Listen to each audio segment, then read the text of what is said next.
Welcome back, guys. We are Comix. This week, I am your host of the show, so fun times ahead. This week, we're going to be talking about a bunch of trailers that dropped this week. For you, it'll be kind of like a week later, but bear with us. You already know our schedule. The first trailer we'll possibly be talking about today is Loki, then Batman, The Long Halloween Part 1 trailer, Jupiter's Legacy, and Cruella. But with farther ado, who am I? Okay, whatever. As you already know, I'm Carmen, and this is Luis. Hello. This is Esteban. And I'm Ash. I am on there. Why is it still on me? The alcohol? There was a question. I am Ash? Like all right, guys. So we have some comments from our fans. No, I won't call you fans, but from our followers. On YouTube. So Mr. Luis has those and he's gonna read them for us. Yes. We have two I wonderful... feel like chilling. I feel like we should make Zach and Marcus, or Heavyweight and Zach, like generals of the army. Absolutely. The Comics Army. The Comics Army. Because we are everywhere. And so leading the charge, Heavyweight, Thunder, cats, ho. He puts that in the comment. And then he says, for the love of God, please don't cast Vin Diesel as Panthro. Oh my God, Panthro. I could see that. I can see he that works too. on cars. He already has that face. Oh, he already has that face. Oh no, it's him. It's gonna be him. I don't know if that's an insult to the Panther or an insult to Vin Diesel. I'm not sure which is. Bro. Like this is let's be I don't honest. know. Ladies used to love themselves some Vin Diesel. Well, okay, but we didn't think Lion-O, and we definitely didn't fucking think Chitara. So clearly, it's gonna be Panthro, the only bald motherfucker in the fucking. And he works on fucking everything, so it would be him. Yeah. So you're trying to say that Vin Diesel's got a cat-like face? Is that what you're trying to say? No, I'm just saying he's bald, much Yeah. like Panthro, and he works on all the whatever, and he'd be that guy, and he'd be probably happy just to not say I am Groot, but be in a franchise. I don't know, but now that I see it, thank you, Marcus. I don't like it. And Panthro was my favorite Thundercat. So Really, I didn't know Yeah. that. I thought it was Lion-O because of all the really. That's cool. No, if I were to rank like the main ones, it'd be Panthro, Tigra, then Lion-O. Tigra never got no love, dude, at all. Not in the old school one, Yeah. not the one in 85, but the one that came out in 2011. Like his whole He was origin better. was different. Yeah, he was actually a bit more of a badass. And Lion-O and Tigra were actually brothers in the 2011 one, and in the 85 one, they weren't. He was just like a soldier in the army. Oh, okay. Yeah. Oh. That's cool. A little bit of fun facts. Yeah, the more you know. Thunder facts. Oh, Thunder facts. And then our next comment was from Zach. This was to you, buddy. Is it the mic or the mic cable? Either way, replace it. I will literally buy it for you. Love the show, by the way. Yeah. His address is. His social is. And so those are all the comments we have for now. If you're new to listening to the show, please leave us a comment either on Facebook, YouTube, any platform where you're listening to this. Leave us a comment and we will read it on the next episode. So yay, participation. Back to you, Carmen. That is your way of being part of the show. So please be a part of our show because you guys are the army. Sorry, Carmen, go ahead. You're really going hard with that, huh? Yeah, he really is going with that. We'll have an army. Yeah, no, we're the army. We are the army? We only have Or two we'll soldiers. an army? Still an army. we're more of a platoon right now. We're starting from the bottom, and then we'll get there. We're a platoon. We're a platoon. Yeah. Like We're a solid possibly platoon now. I'm gonna be like We can't all be generals, bro. Comics like a No one goes into battle. Well, sorry, Carmen. We're I feel like that every time you host, sorry, Carmen. You literally apologized for interrupting, and then you interrupted her right after. Again. Thank you, Andres. Story of my life. You are my subtitles. You open it up for her to speak. Like, I'm so sorry, Carmen. Go ahead. And she's about to start speaking. I always do it. It's weird. It sucks. Like, I'm sorry that I do it all the time. Like, okay. Let's start off, as I said, before I get interrupted by my loving co-host again. Loki. Did you guys watch the second trailer for the show? yes. I'm getting Absolutely. nice, and I'm getting a dead stare to a table or whatever is happening over there. But I'll start with you, Ash. Mm-hmm. She say ass because I really heard ass. No, Well, I mean, but I mean, she didn't say it. the shoe but- fits. Yeah, no, I saw it. It's gonna be amazing. Even when they first started saying like the first trailer, when they started showing like all the little, these are all coming out on the same day and everything got like their own little 20 seconds or whatever. Like I think there was one for Super Bowl too, right? For Loki. Yeah, I think so. No, that guy can't do any wrong, to be honest. So I'm gonna be just as hooked as I am for everything they do. Luis? I'd say that's a solid point. I'm not in love with anything. I'm just more like, oh, let's see where this goes. This looks like a fun ride, but I don't have like high expectations, which is where I want to be before watching a show, because I don't want to be let down. I want to be able to just kind of go along Have for you the been ride. let down by anything yet? Through the Marvel lens? No, not really. Oh, no. So, all right. All right, bitch. Why y'all But I'm feisty? still Why you not trying to gonna- fight? I'm not. You made I'm a just point. gonna and be I at this answered. expectations, okay? 0, no expectations. Yeah, motherfucker. What kind of multi-million movies have you made? I'm like, whoa, bro. It's all good. I like Marvel too. It's great. Well, hopefully it serves into fucking Thor 4, like something like some kind of even an Easter egg or some kind of, some kind of something. And Stefan? Yeah, I dug it. It was great. I love the fact that they referenced Endgame, where he picked up the Tesseract, disappeared, and then they show actually the timeline and the branches breaking off. I thought that was fantastic to kind of tie everything back together. So, I love that because it was kind of like a representation of when they're talking to, oh my god, the ancient one. When no, not Thor, Hulk. When he's with her and he's like explaining it, and now this is like the visual of it. I was like, look, we have a PowerPoint. Anyway, sorry. You love PowerPoint presentations. Yes, I do. That's like my life. I live on those, so that's what I do every day. okay. Yeah, you're PowerPoint. I'm Excel. That's my life I right now is also live Excel. on those. I'm Notepad. I'm no. I like DOS. Does. Luis is like calculator. You only bring it out when you really need it. A watch one, just kind of like. No, the fucking The one you legit flip out. watch ones. Those are cool. Yeah, I'm excited for it. Again, like Andres was saying, Marvel, there hasn't been a letdown yet for any Marvel show or movie. So either way, I'm in all the way. Nope. Yep. I meant it. I said it and I meant it. Maybe not that far. He's balls deep in. So Andres? You heard it here first. Balls deep. Back to you, Carmen. Okay, when I send it off, I'm not trying to be a host. I'm just trying to get it off me. That came out weird. Get it off me, Andres.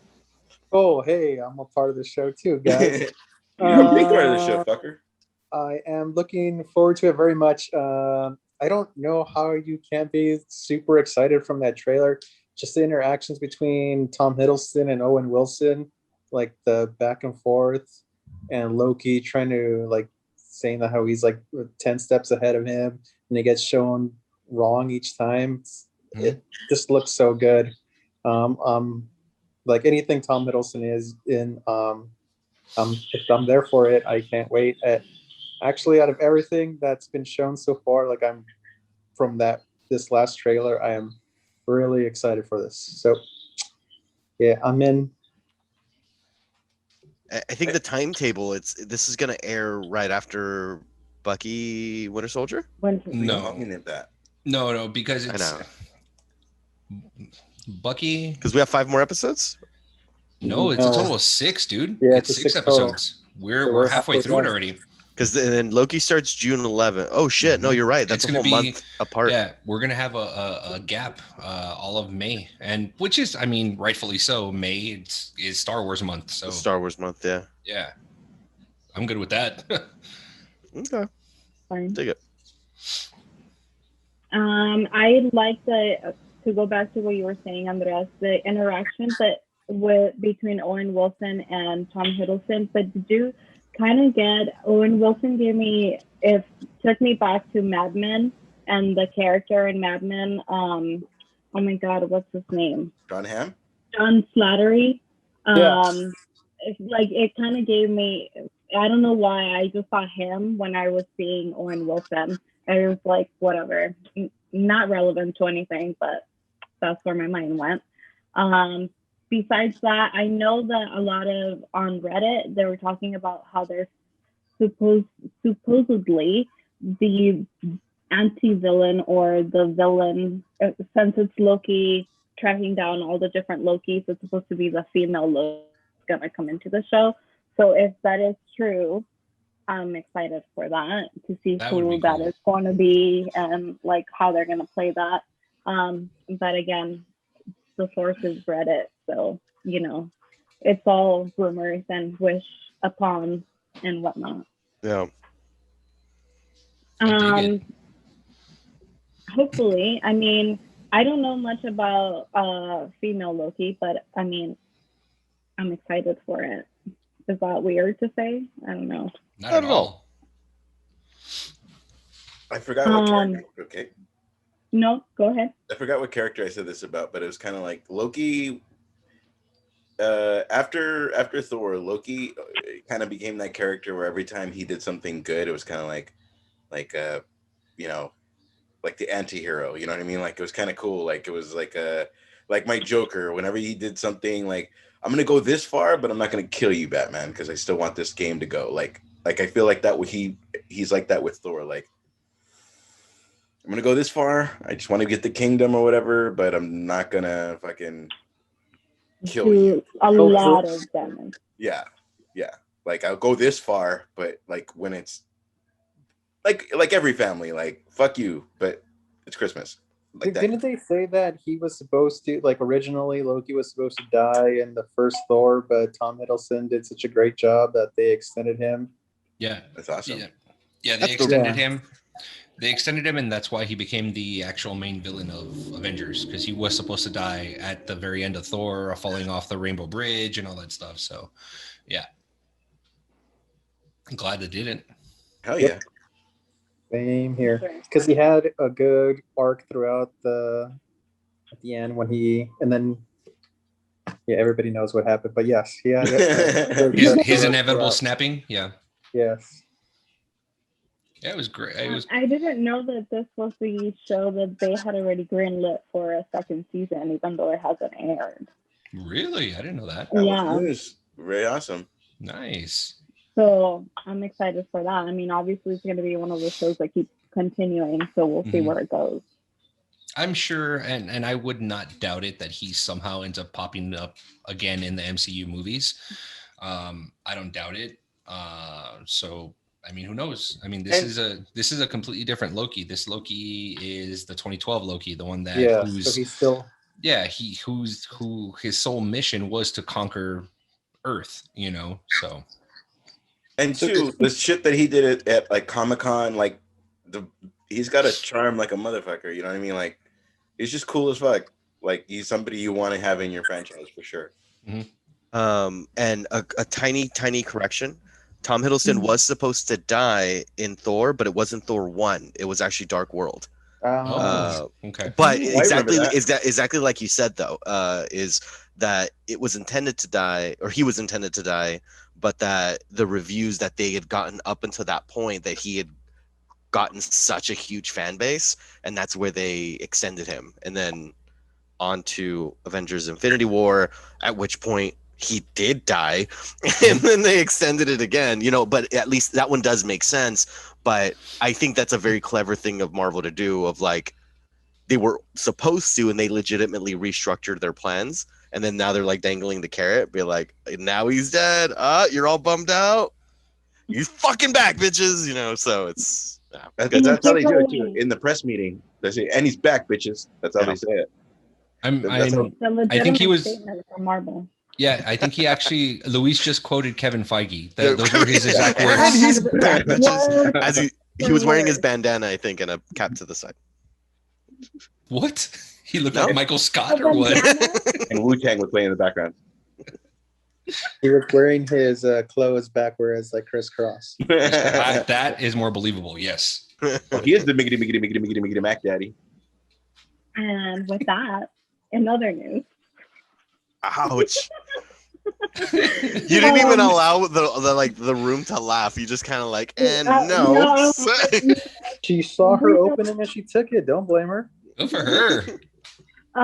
Batman, The Long Halloween, Part 1. I know that we have talked about this before, and I'll go with you first, Andres, because you are the one that talked.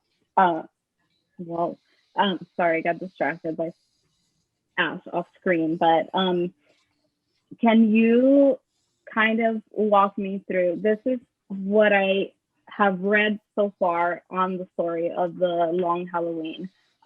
It's mostly on Batman's detective skills, and it is a murder mystery kind of story plot where there's murders happening on certain days, and so it just kind of leads to who is doing these murders through the different villains that Batman comes across.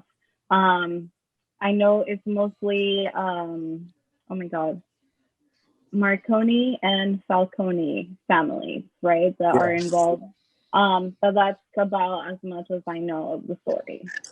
You know pretty much all the basics that you need to. It goes through the majority, I wouldn't say the majority, a good part of his rogues gallery. You get a lot of Two-Face in there, a lot of Calendar Man, some Solomon Grundy, Catwoman a lot. It's a really good, the comic book is really good. I'm looking forward to the animation. This is just me being nitpicky. I kind of wish it was more of the art of the book, but I get how that can't be necessarily portrayed in animation because I love the artwork in it. But it looks good. I'm excited to watch it. I'm actually really excited, and not that I have anything against them. I just don't watch animation all that much anymore just because I have a bunch of other shit going on and it falls off the list since I don't have anybody to watch it with. But I'm actually looking forward to spending some time on it. It's kind of almost like, Andres, it's kind of almost like a Nightfall where it's all one, like I just took care of fucking Riddler. Now I have to go on to Penguin. Now I have to go on. It's really good because the killer kills on like holidays. So he spends time talking to Calendar Man in Arkham because obviously it's like if they're killing people on the calendar, you're going to think it's the Calendar Man. Mm-hmm. He has a little back and forth. So it relies a lot more on his detective skills and just straight gadgets and beat him up. That's fucking cool. Pretty well told story. Is this going to be a movie or a series? It's a two-part movie, right? Like two movies. That's cool. Now, do you like that idea that it's going to be broken down into two movies so that it does justice to the story? I think so. It's a fairly long story. So I think that's a good idea to extend it to two parts instead of making it one dumbed down version. So I believe they're handling it really well. Anything DC does animation wise is pretty good. So you don't have to be skeptical like their actual film universe. Straight facts. But there's things that probably could be like a series that's maybe just one season, like a Chris Nolan, this is my story. It's going to be 6 episodes, 10 episodes, whatever it's going to be. Like This is all. It's this world, and it's done. It's no. Don't go off on it. Don't whatever. Just kind of like, you know what I mean? Like, if you can't say what you want to say in 2 movies, then maybe, you know. Yeah, Get it Understood. I see what you're Very saying. eloquently spoken. Just this Just- particular thing is based off of an already iconic comic book, so it would be weird if they take liberties, which they probably will, but not too much. I would imagine that they're going to stay pretty close to the source I saw material. things here and there where I'm like, I don't remember this, but yeah, it's not nothing major. Well, kind of like Killing Joke, they added like Yeah, a couple things that were unnecessary. Like why is he banging Barbara Gordon? Like Andy just threw that in there because we're rated R. Like there's certain things that I There was felt so that many people weren't upset needed. about that. I wasn't upset about it, but it felt unnecessary. Had you taken that out of the story, I felt that. it's like you already have the story that we like and it's well done. How Right. about just do that? Yeah. But I mean, I know what you mean about the art style, Andres. It's such an iconic look to have like the just such an old school design of it, of having like Catwoman have like little cat whiskers and just it was the for those people. Those are some of like the best drawn like the Batman artwork where he's just posing with the cape and he's just among the buildings. Like for people that haven't played or people that haven't read too many of the comic books but play of Batman video games, a lot of the skins that are in like the Arkham series or even the Injustice video games, a lot of them are pulled from the Long Halloween. So early Batman was about Batman going up against mobsters, and then it started turning into supervillains. And this Long Halloween is that transition when mobsters were no longer the threat, and now we're transitioning over to supervillains. So it's a really good story. It's a very light version of the story is the Dark Knight trilogy with Nolan. The Batman Begins dipping a little bit into Dark Knight, the Dark Knight. It pulls inspiration from the Long Halloween of how it's Falcone used to be this feared person, and then when you're going into the Dark Knight, it's like where Gordon's having that speech is like we have automatics, we have semi-autos, they have full automatics. You start jumping off rooftops, and then he leaves his calling card and he shows it's the Joker, like saying how they're constantly one-upping us, and so Batman coming to the scene raises it. So it's interesting. And also, can we talk about the voice actor of Batman? Yes. That's exciting. What's Jensen Ackles? Jensen Ackles. He graduated from being the Red Hood to being Batman now. Yeah. So and the trailer, you hear him in his Batman voice, the Batman voice. It's good. It's really, really good. I was pretty impressed by it. I mean, he did a great job in Red Hood anyway. So when I found out that it was him, I'm like, okay, that it fits. I mean, he definitely respects the source material, which is absolutely lovely to hear. He's a massive comic book nerd too, and he does a lot of like when Halloween rolls around, he does a lot of own cosplay himself. So I'm sure if you Google it, you'll see him in actual Red Hood gear as well as Batman gear, which is actually pretty cool.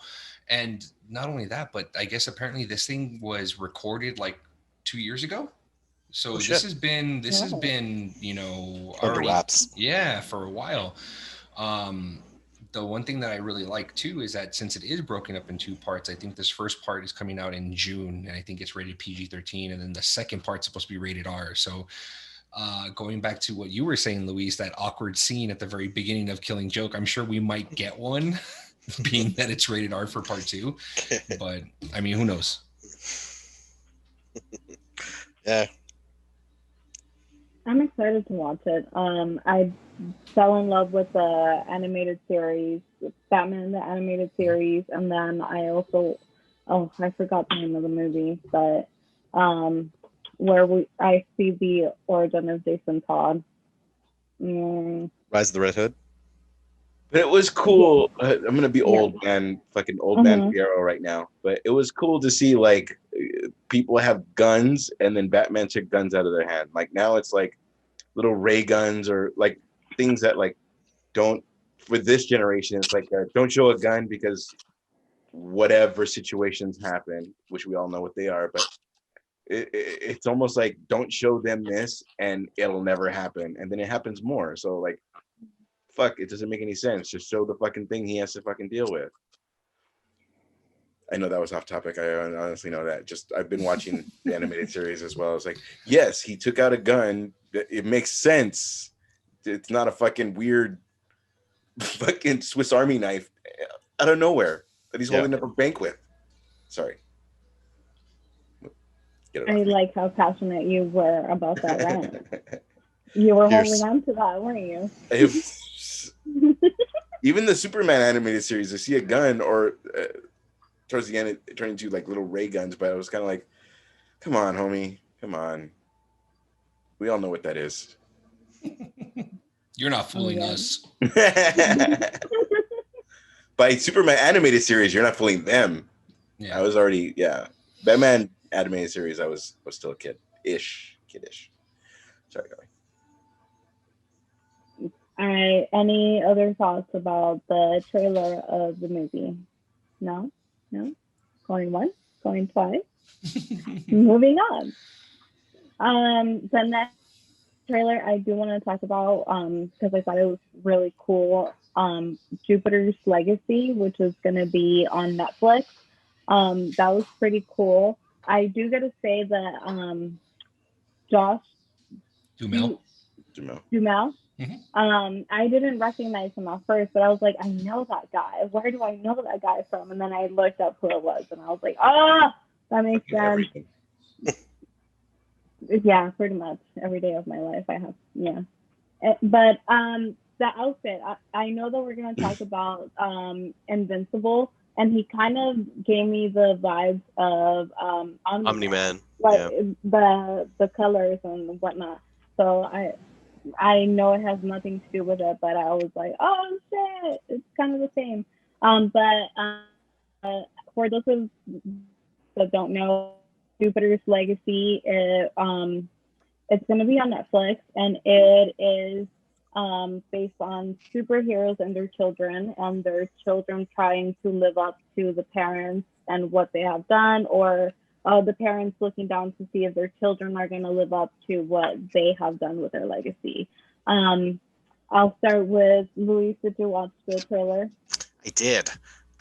So it is set to it looks like they're going to be releasing it weekly. So the first episode's dropping on May 7th. But it's of Mark Miller fame, writer of Kick-Ass, and it looks good. I was a fan of Kick-Ass. I never read the comic. I just watched the movie and I liked it. Nor did I read this one, but I know people keep saying that it's going to get oversaturated of like either like not just the comic book genre, but the let's take comics seriously, kind of like The Boys, but the Umbrella Academy. But I'm not over it yet. Like, I'm just like, give me more of it. Like, I'm down to I'm so ready to embrace this new universe and get attached to the characters or wherever it goes. So I think it looks really good. Looking forward to it. See, as soon as you don't take it serious, it becomes Batman having nipples. Yeah, you know what I mean. And it's just like, no, you fucked us. Now we gotta reboot, and we gotta this, and we gotta do that. Like, it's becoming like a legit genre where nothing else is being taken. You could still have, fucking true crime stories. We could still have whatever. Like, if anything, it's the people that said we'll never do a comic book movie are now doing comic book movies. Yeah, you know what I mean? Like, fuck them. It's just a fucking legit thing. Just make it a good story. It's not them wearing a costume. It's just a good fucking story. What I meant was making it grounded. Like, I'm not going to use the word dark, but grounded in the sense that it feels like this could actually happen. Like, The Boys makes you think, holy shit, if the government got involved with superpowers, I can see this as a possibility. With Watchmen was one of the first ones to do that. Way back when that fucking graphic novel came out, which is why it was such a hit. I was like, oh, this what if scenario, and then went back into this fantastical world.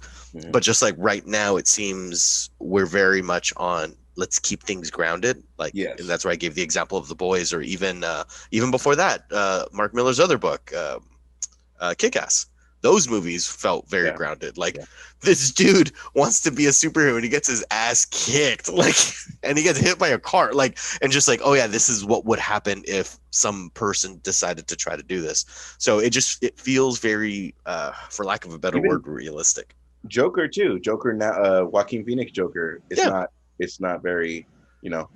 It's No, not out there. On Yeah. your side by that. What I mean more is like the people that say there's too many comic book movies. Like, just don't watch them. Just there's no one's. We're not only doing comic book movies. You know, Yeah. there's still a bunch of. That's how sci-fi. Like, just you're good, bro. Like, Yeah. I like fucking Star Wars, but I don't like Star Trek. Sorry, Andreas. But you know what I mean? I know you don't like Star Trek either, but I'm just saying, I know what it, but I'm going everywhere. But yeah, just don't watch it. There's people that are going to love Dark Knight, but not like any other comic book movie ever. Yeah. You know? Sorry. I saw it and I You liked it. that you're like, oh, you like it. I was about to ask you, I'm like, what is since you're already talking, tell me your thoughts. It was I mean, in the beginning there was a kind of like they released that picture and it kind of looked a little hokey, but the way I started Invincible was like, hey, we have a new comic book movie, and I was kind of like, oh, I'll just give it a shot, and Invincible is going to be dope. So I'm not going to talk shit about this because I don't know it, because it could be awesome. Like Invincible is amazing. Like I know I'm going into something else, but like when you brought up Omni-Man, I was like, remember that part where. So I'm hoping I get like that with Jupiter Ascending. Jupiter's There's Legacy. like Legacy. Ascending was the other movie that came out. Movie. Channing Tatum Yeah. movie. Channing Tatum Oh, movie. sorry, my bad. And the Wachowskis. Oh, wow. I actually didn't hate that movie, but I know we're not talking about that. no. Didn't it do really, really, really bad? It did horrible, yes. But I went to go see it because it's the Wachowskis. Come on. And I didn't hate it. Like, it wasn't, I think, but also, to be fair, I set my expectations. This is going to be dog shit. And I wanted to see the world that could have been.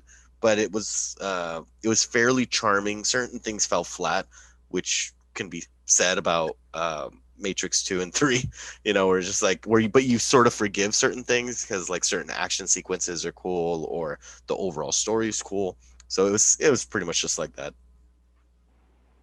I think I noticed a pattern where you say that you tend to put your expectations down low for a lot of things. Is there anything that you actually do have high expectations for, or that No. you've gone in with high? No, ever.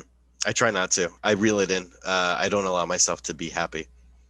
The last time that I did, I'm gonna tell you a funny story. Went to go see Batman vs Superman, and me and my buddy, we got tickets to. It was back where you used to have to do a midnight release the day before, but we were so excited because we booked the tickets. It was where they started showing it like 2 hours before midnight, so that they can fit in more for the midnight release or whatever. More showing. So we got tickets for 10 o'clock, right? And it was before assigned seat. No, this theater had assigned seating, so it was like a big deal for us. And we're like, we're gonna do IMAX, assigned seating, the whole thing.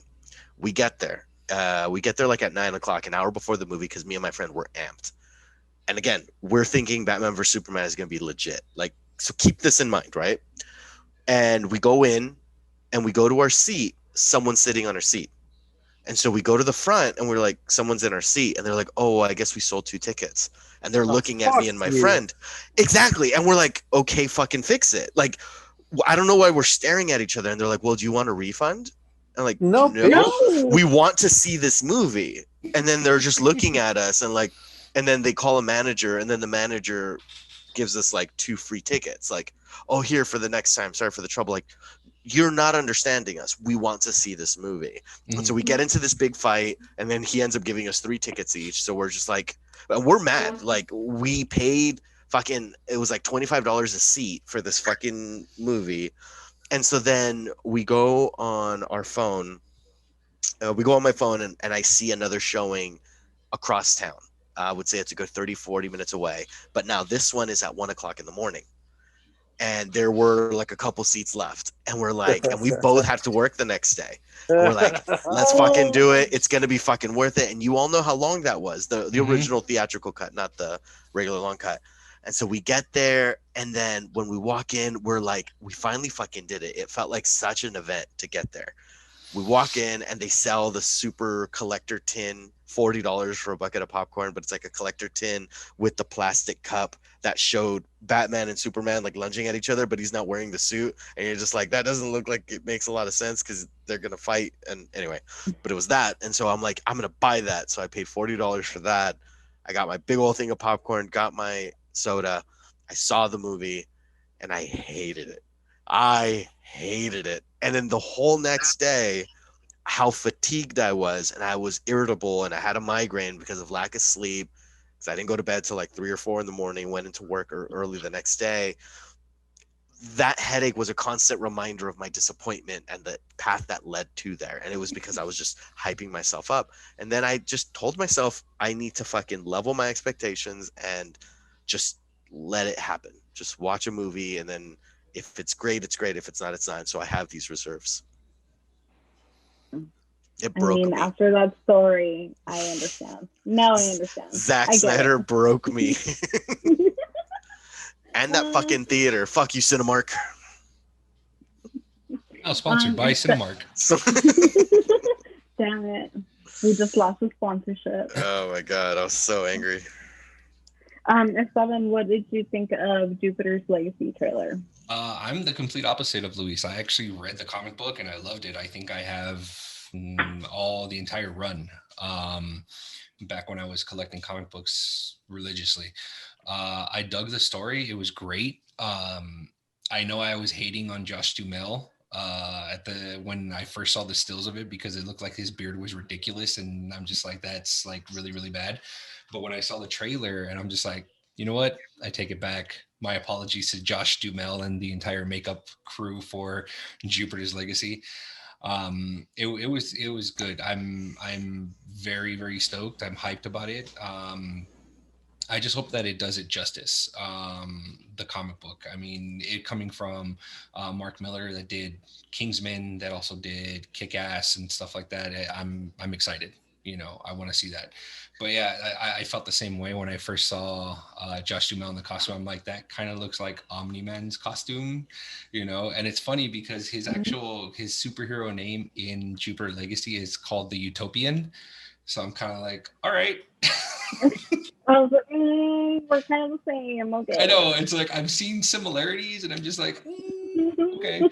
But I like the take, and that's what I think I dug about the comic book. It was not only did you got the gist and the backstory of the parents back in the 30s, you know, when they received these superpowers, but then it cuts to present time, and now it's their kids, and it's like they're, you know, from what I remember in the comic book, and it looks like it's very present in the trailer, you know, it's Josh Duhamel's telling his kids, like, you're my legacy, you're this family's legacy, like, pretty much don't fuck it up, you know, don't destroy this legacy, you know, that you know, your mom and I built from the 30s, you know, like, don't do wrong, you know. It's them trying to deal with that, and trying to deal with the fact that they have superpowers and things like that. So I see that, and I dig that. It's a different take, you know.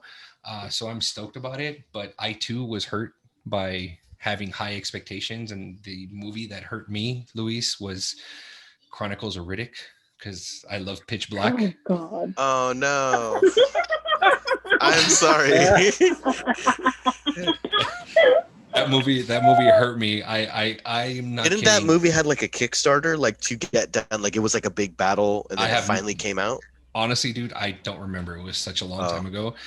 So I remember there was a lot of steam behind that movie. Yeah, and I went with my buddy because he and we both loved Pitch Black. Okay, dug the premise, and he's getting his own movie. Okay, cool. So he and we went to go see it. We saw it, and because it's like we were working, we saw it during the day. Okay, tell me why I look over and this motherfucker's sleeping during the movie. Okay, so I legit got up and I walked out. And I waited for him outside, And then when the movie ended, he's like, "You left?" I'm like, "You were asleep, fucker. When did you care?" You know. So yeah, Chronicles of Riddick hurt me. So. Oh man, I'm so sorry. Me too. We've all been hurt, you know, and we just learn. We learn from these experiences. But it's. Andres, tell us what. I'm sorry, Esteban. No, it's all good. No, it's all good. No, it's all good. I'm not. I just don't feel like how Luis feels, like being like pulling it, like reeling it in. Like if I'm excited about something, I'm stoked about it, and Yeah. you know, I'm all in. You know, and then if I get hurt, it's my fault. You know, I mean, I do it to myself. I don't have a movie that destroyed me and fucking changed me psychologically like that sad bitch over there in the box next to me. It's talking about me, guys. I know. Yeah. No, I'm sure I've been disappointed and stuff, but I'm not gonna let it take my exuberance and joy in a film or show or. All right. I was actually talking about this with another friend recently. I was like madly in love with Game of Thrones before that last season, and there was somebody put a meme up of it was a Bart from The Simpsons, and it's he gets a call and he's like, "Oh, the Game of Thrones is starting. There's 2 new shows coming up," and he's like, "Yeah, I don't care about that anymore." And it's kind of, I was like, yeah, that last season kind of made me feel like that. So, yeah, I probably don't have as much expectation for those shows right now, but I'm sure when it comes out, I'm gonna be just fucking amped as I was for check it out. So you're a lot more forgiving than I am, sir. Apparently, yeah. It's because we have hearts, Luis. We have hearts. I'm not saying I don't enjoy them. Like, Infinity War was great and Endgame was great, but like, I still reel in my expectation because, like, I still fucking love those movies, and like, I saw them like 2-3 times in theaters because of how much I loved them. How did you go into like Endgame and not be like, "Oh, come on, let's fucking start this shit"? I'm so fucking amped. I just reel it in. Like, don't get me wrong, when cool shit happens and everyone started cheering in a movie theater, fuck, I miss moments like that. But like, I couldn't help but be like, you know, if I can be that loser that also claps along with the group. When I hear cheers and all that stuff because Chris Evans is on screen, I smell Comic-Con, and I'm not happy. Well, okay, not just because he's on screen, but I'm saying like when he but not him. When he pulled the hammer, like that kind of like yes, somebody I like's on screen. Yes, he said it. I get that. Like, I get that. Yeah. When I hear that, I think of the person that had this weird thing over his glasses to look at a comic book, and the other guy that smelled like shit that was dressed like Balrog. I remember that. There's a smell that's tuna, the bottom of your foot right now. But who cares? You're really shitting on people because they love something. No, not at all. Not at all. Not at all. Bro, I'm the only one that was like, fucking Justice League might be actually pretty good. Like, no, I have the highest of hopes. I like Green Lantern and I like Daredevil because it's not going to end my world. Like, I don't have that. It's like, how bad does it have to be? It has to be. Chronicles of Riddick bad? Yeah. No. Well, I haven't seen it yet, but it has to be good. Batman Forever, Batman and Robin. Don't do it. Don't. It has to be Batman and Robin, Batman Forever bad. Like, this is not my Batman. No. Like, honestly, okay, hold on. Sorry. Okay. So when we saw The Force Awakens and you heard the fucking start and you see the crawl, like, you didn't like your heart didn't leap out of your chest for a second. As like, no, I'm super nerd like that. I meant for everybody. Like, no, yeah, I definitely. When you heard people clapping, like I literally teared up. I'm like, fuck yeah, it's fucking Star Wars, and it's back. It reminds me of my youth, and absolutely. I have like, how do you not get excited? And like, you could understand why people clap or cheer or tear up or something. Yeah, of course. I mean, the moment that the hammer flew to Chris Evans, everyone like went like, ape shit, like, dude. Fuck yeah. No. When I'm gonna fucking lose my nerd card.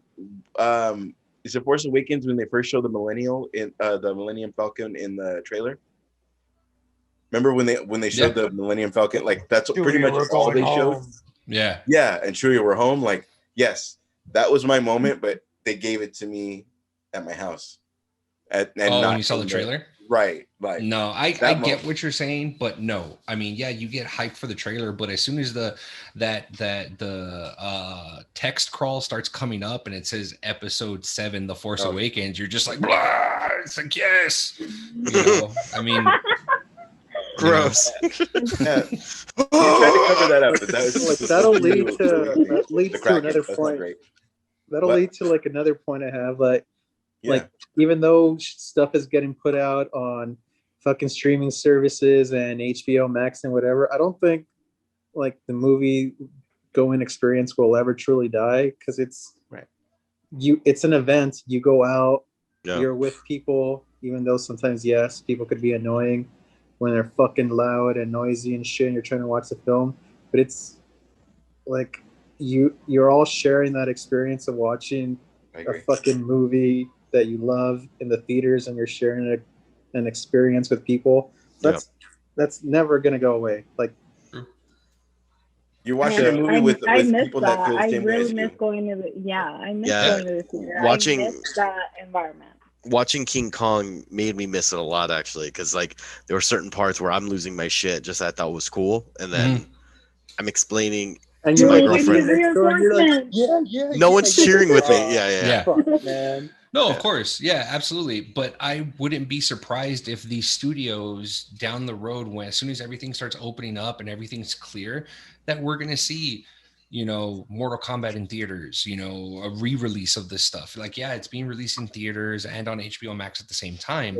But they're doing, sorry, I'm cutting you off. They're doing like 16 Candles and Breakfast Club at theaters, and you know what I mean? And it's sold out. Yeah, but that's what I'm saying. Andres was saying, that movie experience is not going to go away. It's not going to be taken away because we can see stuff at home. It's one of those things where like Carmen was saying, it's like you miss the fact that you go with a group of friends to go see the movie, to go to a movie. And I mean, how hyped would you, like Luis was saying too, how hyped would you have been when you first see Kong and Godzilla, and you see Kong rushing Godzilla and punching Godzilla in the face? Do you imagine how fucking loud that theater would have been? To the like, point here we go. Guaranteed there would be that one guy in the movie theater, like, here we go, and people laugh at his dumb comment, or exactly. No, he didn't. Like, yeah, exactly. That guy's silly. Yeah, exactly. It's stuff like that. And like I said, I won't be surprised if down the road, once everything clears up, we're gonna see Kong versus Godzilla re-release in theaters. Or even like a theatrical release, or a kind of a different director cut, 5 more minutes, or whatever. Yeah, Snyder cut. He didn't direct this film. Snyder cut. Yeah, exactly. King Kong. Yeah, it's Godzilla versus Kong. Snyder cut. It happened, but it happened. But it happened. Exactly. The story you didn't know you wanted. Exactly. So. Oh, so sorry. Getting back on topic. I saw the trailer. Looks good. I haven't seen it, or I haven't read the comic book series, but it looked good, and I've been a fan of Josh Duhamel since he was a co-star in a show on NBC called Las Vegas. Yeah, so I've been a fan. I remember that show. Back to you. I always like about Josh Duhamel. No, not you. Not you, Ash. Hey, everybody's interrupting today. I like that I'm called out. Fucking just because you're used to me doing it. Because when we interrupt, we contribute to the show. You bring it to a crashing halt. Wow. You, sir. Okay. You got it. You're over there in the outfield with a different subject, completely like not relevant. All right. I'll work on that. Go on. Don't be pouty. I love you. I'm not pouty. I'm not pouty. Pouty and sad. I'm sorry. I know. I'm more sad that I forgot what I was going to talk about because you guys interrupted. When I tease you, I'm not being serious. I'm sorry. I love you. What is happening? Finally said it. It came. Anyway.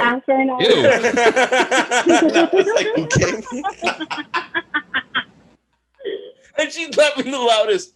I take it back. What I like about Josh Duhamel is like he will do like something like Transformers, a love story, and then like he'll do like the very serious, let's make this a fucking movie. Like Josh Duhamel is like an actor that just doesn't say no because you never know what's gonna fucking take off. So fucking good on him. Who did Santa Clarita Diet? That's the other guy. Yeah, that's that was Timothy Oliphant. Yeah, they always get confused for each other. He was so brilliant in that. Right. Wait, what happened to that show? They canceled it. They canceled it after 3 seasons. Yeah, It got the Netflix axe after 3 seasons. Oh, that's stupid. But anyway, those two always got like back in the day, Tobey Maguire and Jake Gyllenhaal, like they were always like this until they established themselves. Mm-hmm. But yeah, I like that Josh Duhamel does like he does it all. He's very Brazers. Yeah, I agree. You're gonna laugh. You raise your eyebrows, and Esteban's acting like I don't know what I'm talking about. Go on. No, I know what you're talking you're about. You're smirking too. Oh. Welcome to Comix. We are everywhere. Oh, Jesus. The next trailer I do want to talk about, because we were talking about theaters, is Ghostbusters. Because I remember the original Ghostbusters, and I probably obviously saw it much later when I was a kid. It was dubbed in Spanish in Mexico, and my grandpa took me. He grew up working in a movie theater when he was a kid. Like, he would go down the aisle like selling candy. So he loved movie theaters. And so that was like my and his thing. He would take me to watch movies, and that was one of the first movies that I have a memory of that I went with him. And so that truly takes me back. So this trailer, I loved it because it genuinely took me back to that experience, as opposed to the latest one that there was with the girl cast. I have nothing against the movie. I know it received a lot of backlash. I have nothing against it, but it didn't take me back to that original Ghostbusters feeling of the movie. I don't know if it was the same for you guys. I'll go with Ash this time first. What did you think of the trailer? I hadn't seen the trailer. Oh, great. Love that. No, I saw all the other trailers, but that's the one I didn't see. When you said Hey, I have a hint for you. Ready? Yeah, I liked it. Thank you. For future reference, lie. I had like Paul Rudd. No, I hadn't seen it, but I know Paul Rudd's in it. It's going to be amazing. And it's based on like the kids. He does no wrong. He can't miss. Boom. There's your fucking trick. You got out of it clean. But I know too that like it's like their kids, right? It's not their kids, but it's like the passing of the torch, right? Yes, it is. Yes. It's kind of set up in that way, yeah. Yeah. Mm-hmm. Luis? The grandkids. I'm God, that just made me even older. Passing it off to Luis. Please, I know. Luis. I'm a big fan of Ghostbusters. Very big fan of it, and I'm sad that the third movie never got made. I think I've talked about this before. There's a video game that's out on the Nintendo Switch Play Store, and also I believe Xbox and PlayStation Play Store, just self-titled Ghostbusters, and that was the back then unfinished Ghostbusters 3 script, and so they just edited it for it to be through a video game lens, and so there's certain tweaks to it, but it was written by Dan Aykroyd and Harold Ramis, yes. And then it just didn't happen. And then, but all the original voice cast all came back, including Bill Murray, which was super against doing it. I mean, don't get me wrong, his voice actor performance, like it very much phoned it in. Like it was very obvious he didn't want to be a part of it. But it was just nice to kind of get some form of closure. It was a lot of throwback to the first film, but it's on Switch, you said? It is on Switch. Yes, they remastered it. Go get it tomorrow. It is a solid story, and there's no jump there's no jump scares, but there are creepy things that happen. Nice. So it's like a Luigi's Mansion mixed with Resident Evil. Like, so it's a actiony type of game, but there's certain creepy things that happen, but it's all things that have happened like in the movie. Like there's a haunted hotel and Slimer's going through walls and you're kind of going through it. But again, it's the voice cast is all stellar. So I'm excited to see what this will bring. I didn't hate the female cast one. I didn't like it, but I also didn't hate it. But it just kind of, to me, it was like, oh, okay, it's just done. They're going to try to milk it for money. So for them to do this other of like, not a full reboot, but just like, hey, this is the grandfather's house and they're going to go there. And this kid sees all of his gear and shit like that to kind of pass it along that way. And it's like in the trailer, they mentioned, wait, you kids don't remember this stuff? Like how it's just like, what happened? So it leaves a nice little element of like, keep paying an homage to the shit that happened before, but also establishing that's a different world we're talking about now. But that's happening now.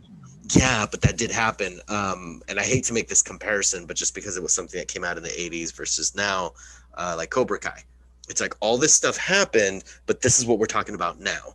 And I get it. It was a much lighter tone and it was a lot more like jokey or whatever, but it was that same sense of, hey, remember when this and this happened? Yeah. Well, now this is happening. It kind of makes you connect it so that new. Yeah, because like you said, it connects the stories. It's not necessarily a continuation, but it connects it into that universe.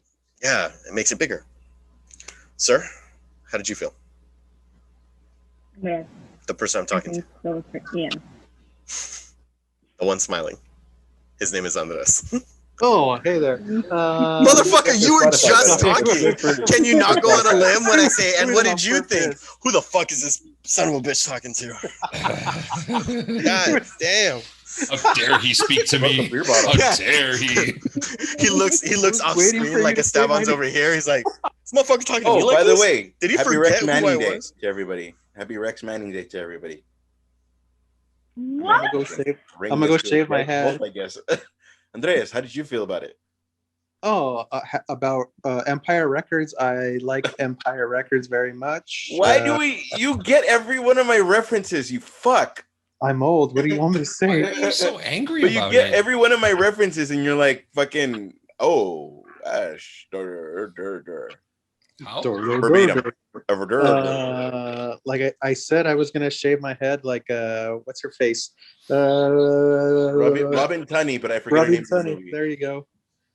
Anyways, back to Ghostbusters. Yes. I didn't see the female cast led one, not because I was opposed to it. I think I didn't have anybody to go to the movie theaters back then. I usually go. And now you have 4. With whatever female partner I am seeing at the time. And I don't think I had anybody at that time, so I didn't get to go to the movie theaters. And now you have 4. But I wasn't against it, and I still haven't seen it. I'm looking forward to this. I was a very big Ghostbusters fan growing up. I even loved the Ghostbusters 2 so very much. How do you not like the scene when they're getting the Statue of Liberty ready? And they're spraying it with the ooze, and they put the Nintendo joystick to control it. Yeah, absolutely. I don't know why part 1 was such a big difference from part 2. Like, it's like, yeah, that's what I don't understand. Like, do you know what I mean? Like, it wasn't all of a sudden hokey. Like, if anything, we saw more Bill Murray, we saw more jokes, we saw more, you know? It looked like a natural evolution to me. Right. It's like time went by and it's like, oh, they did their job in the first film like they were supposed to. So now they're out of business. They're doing birthday parties. And then this new thing happens. And yeah, it's a natural evolution. But I think it goes back to a argument we always talk about of the audience doesn't know what they want until they get it. And so because it didn't hit your expectation of what you wanted it to be like, I just want him to fight ghosts the whole movie. They bumped into Bobby Brown, who sings the fucking hit song that we fucking, oh my god, that song, I could hear that song right now and be like, yeah, Ghostbusters. Yeah. No, not that one. I'm not gonna sing on this podcast. That's when you know I'm drunk. But I will do it. sing. Ash, take another shot. shot, shot, shot, shot. Yeah, You gotta do it like that, Love like your is wife. lifting me higher. That's Never been lifted before. that's still not the song, Luis. I know that's not the song you're talking about, but that's what I was talking Well, about. I In the guess Statue of we're Liberty, gonna bitch. have to take control. See, I just said Also a good something I'm song. never gonna do and did it. And you still 2 seconds did it. later. See, I did kind of egg You're you such on a by ham. singing It's first. the best. You're But such a I ham. love that fucking song. If I hear that right now, I'm like, shut down the podcast. I'm gonna hear that song. Okay. just play the song while we're recording. Either Okay. way. That's a great song. Just Mental note for editing. catchy. Got it. yeah. The next time I'm hosting, you guys are all gonna play that fucking song. Anywho, A whoever I 7-year interrupted. Ghostbusters. Me again. You know. I'm excited. I am beyond excited. I love the fact that 5 original cast members are coming back, whether it's a small cameo or they play an integral role in the movie. I don't care. Paul Rudd is a national treasure. That man probably is immortal, based off of the way that man looks. But I'm very excited about it. I can't wait. I saw the female Ghostbusters. I loved it. I thought it was great. It was funny. I think that Kristen Wiig and Kate McKinnon and Melissa McCarthy and Leslie Jones, their comedic timing was just on point all throughout the entire movie. Like, it was great.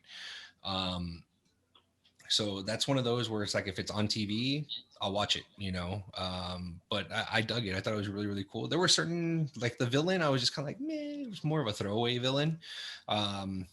I saw him more as like the minion before you get to like the boss level, you know what I mean? For that movie. But yeah, it was great. I love the first. Can I ask you a question?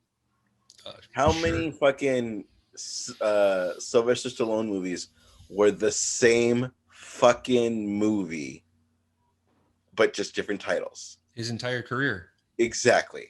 Like, just sometimes I feel like you're using the title to get a crowd, and then you don't do what they want, and then you get upset, like Ocean's 8.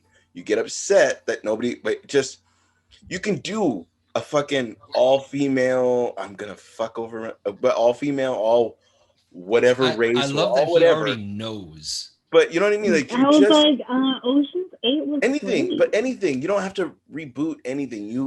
You could make an all-female anything and just make that amazing without a fucking name. Does that make sense? I'm not saying don't.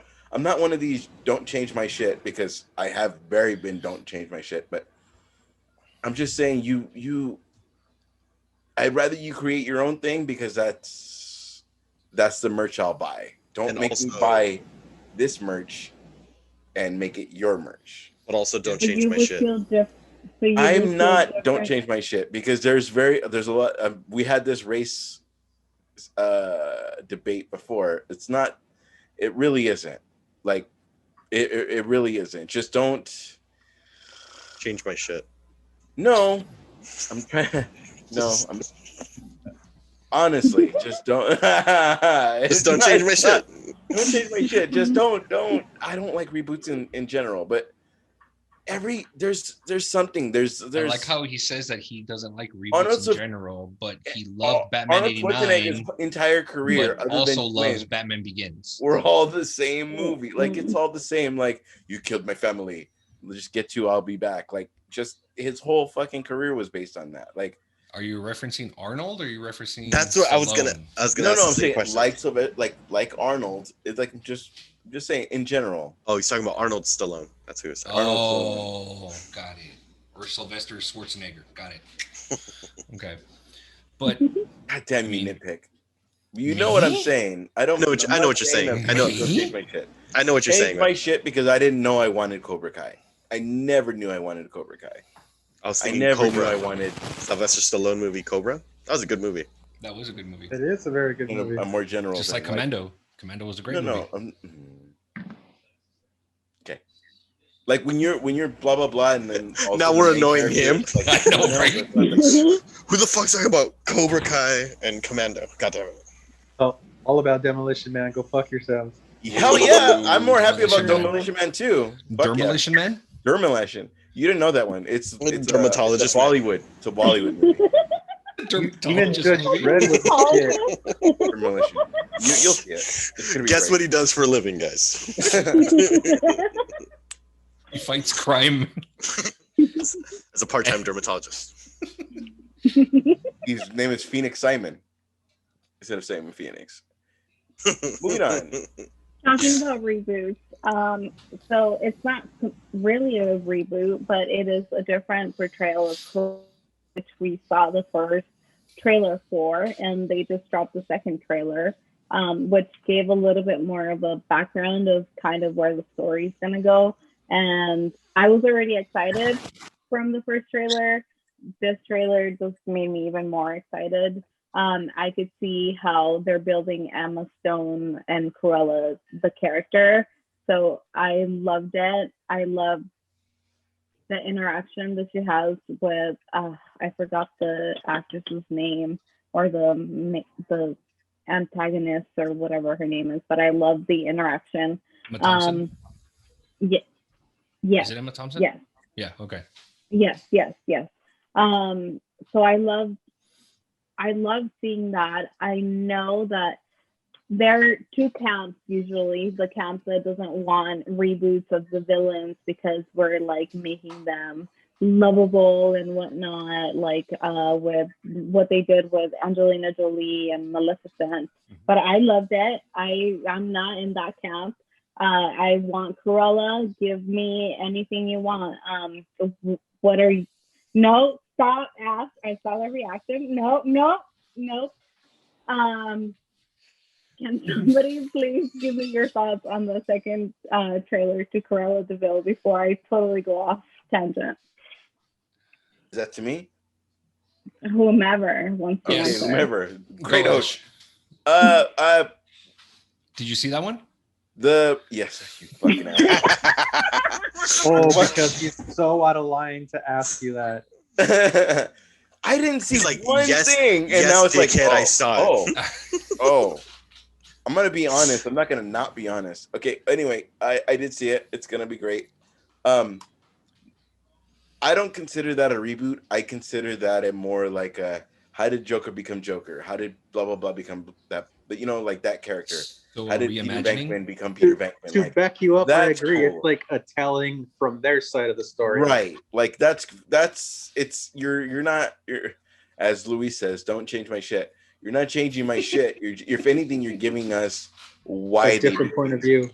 Yeah. From a Fuck certain yeah. point of view? I loved Maleficent, and what sucks is I saw the second one before I haven't even seen the first one yet. Oh my god. I What? know. I want to see it because fucking DC Titans is in the first one, and I was anyway. It's I didn't know that DC Plus didn't have the first one. So anywho, I'm Did you sorry. say- Did you say Did you say DC Plus? DC Plus? no, I'm sorry, Disney Plus. Oh, okay. No, that's Max. What? Sure. Which Mhm. one has fucking DC? Look at him. Look at him. Look at him. HBO Max. You're stressing out more than fucking Esteban. Esteban. Yeah, it's HBO Max. It used to be the DC Universe, Oh. also known as DC Plus. You know there's gonna be a DC Plus in the future. So No, wait. You're on another- Ever. in like 5 years when there's DC, or be like Morgan Freeman all like. So anywho, Creepy. it's gonna be great. I just you add to my story as opposed to like, let's make everybody fucking Nigerian. Let's make everybody fucking any other race. I think you. I'm I'm gonna sorry. stop you Okay. and Yeah. save Please, your please. I'm not stupid trying to ass. make it fucking a race thing. Come on. But You yeah, did. you did it each and But every yeah, time. you did. Each and every time you made it a race time. I You made it a always say, gender "I'm thing and not everybody gonna shat make on me. this," But I'm saying, and don't. That's exactly what you're making it. I'm saying that's not what I'm doing. I'm going to go ahead and save you and say that you're right. It's adding to the universe of the story. Exactly. It is making it fuller because you get to see their point of view, and then you have the original storyline. So you get to see how they see it or how they became. And I, along with Ash, am very much looking forward to it. I loved both the Maleficent movies, and Angelina Jolie was incredible in them. And I like the Sam Riley, who is he becomes a dragon and is the crow in the movies. Side note, he also came out in another movie that I love very much called Control, which is a story of Joy Division. If you guys want a movie recommendation, go watch that movie. But anyways, yeah, and it's Emma Stone, so she's awesome. And I'm actually looking forward to see if they can make her a somewhat lovable character like they did with Maleficent, especially since she's kind of evil in the cartoon and wants to fucking kill the puppies to make a fucking coat. So it's interesting to see what they're gonna tell to make her lovable if they end up going that route. Nice. Like if they show like a Dalmatian kill her baby, like you're gonna understand, like fucking. It's Disney. Clearly, they're not gonna do that. But you could understand. No. Okay. I could not. No. You can't understand why if they showed that Cruella doesn't like. She has a personal vendetta against all Dalmatians. They'd be like, that's a different movie. That's Cobra. And all of a sudden, half of my hair came out white. Then I'd be like, oh, I don't know, maybe I'd hate dogs too. Okay. I want to congratulate Andres. You have now received your bachelor's degree in Ashisms. So now you now understand Ash. Congratulations, sir. Thank Round you. of applause for you, sir. It's a useless degree, but a degree nonetheless. Ouch. I'm gonna jump in there to kicked save in him that. from putting his fucking foot in his mouth. I love you, Ash. And the way you direct, it's fantastic. The way I direct is fantastic, huh, Luis? Yeah. Wow. So the Cruella one, the second trailer for Cruella, I loved it. It was great. Hitting the same points that Andres translated for Ash was the Emma Stone. Emma Stone was great. Still looking forward to quite possibly seeing Emma Stone as Ghost Spider in Spider-Man Far From Home. That would be fantastic. But yeah, I want to see if they can replicate the same magic that they had with Maleficent to Cruella, because I mean, from what I remember, I haven't seen the cartoon since I was a kid for 101 Dalmatians, but she was just pure evil, trying to what she did to the animals, you know what I mean? So I want to see the spin. I want to see the different point of view, like why she is what she is, how she evolved into the character that we saw in 101 Dalmatians. But yeah, I'm excited for that one. How fun of a job for those writers to do that. Be like, right? We have this evil character, like, and obviously Maleficent was the first one. Mm-hmm. I don't think we can count Alice in Wonderland because they didn't really do that, focusing on the villain, right? So true. Here's this villain, and let's create her this story so that we're sympathetic and we actually kind of root for her. And then when you watch the classic film, which is awesome fucking marketing for themselves, and you watch this and you start looking at it through the lens of, oh yeah, this is the person that I saw in these movies. Like, oh my God, that's exciting to see how they do it with Cruella, and just to see if we sympathize with her at all. Like, that's exciting. Like I really want to know how that movie pitch went, like, you bring in writers and stuff, and, Bob Iger is just like, Cruella, make me love her, go, Oh, I think to make me a lover. I'm like, that's a different show. No. No, but, make me love her, you know what I mean? Like, make me love the character, like I want to see, I would love to hear what you know, how that went down, you know, in the production meetings and stuff like that, you know, when Yeah. it went to pre-production. Same thing for Maleficent, you know. I love the age group that we're in because it feels like we're just the target demographic, you know, and Absolutely. it's like we're just getting dose after dose after dose of nostalgia, and fuck yeah, keep it coming. I mean, why not? I mean, we've been in quarantine for what, coming up on the last, what, year and a half? I mean, why not? Best time to be a kid again is this, you know? Yeah. Dig it.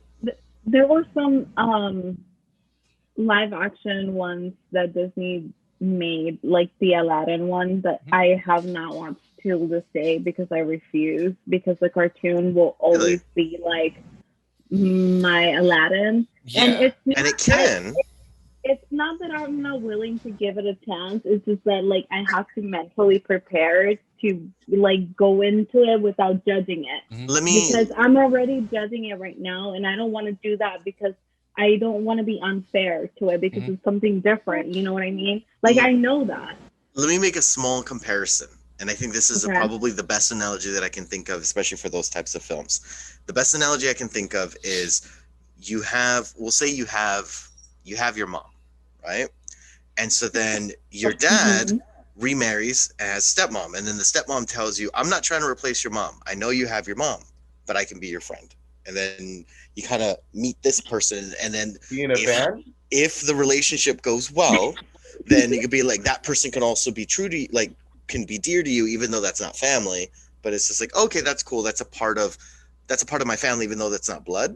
I kind of see these movies the same way, that it's like these Disney films, oh my God, like they're in your core, especially if you watch them as kids. Like there's no way that can get replaced, but you can still have like a respect for this other thing. Does that make sense? Oh, Luis, you went deep there. I didn't mean to.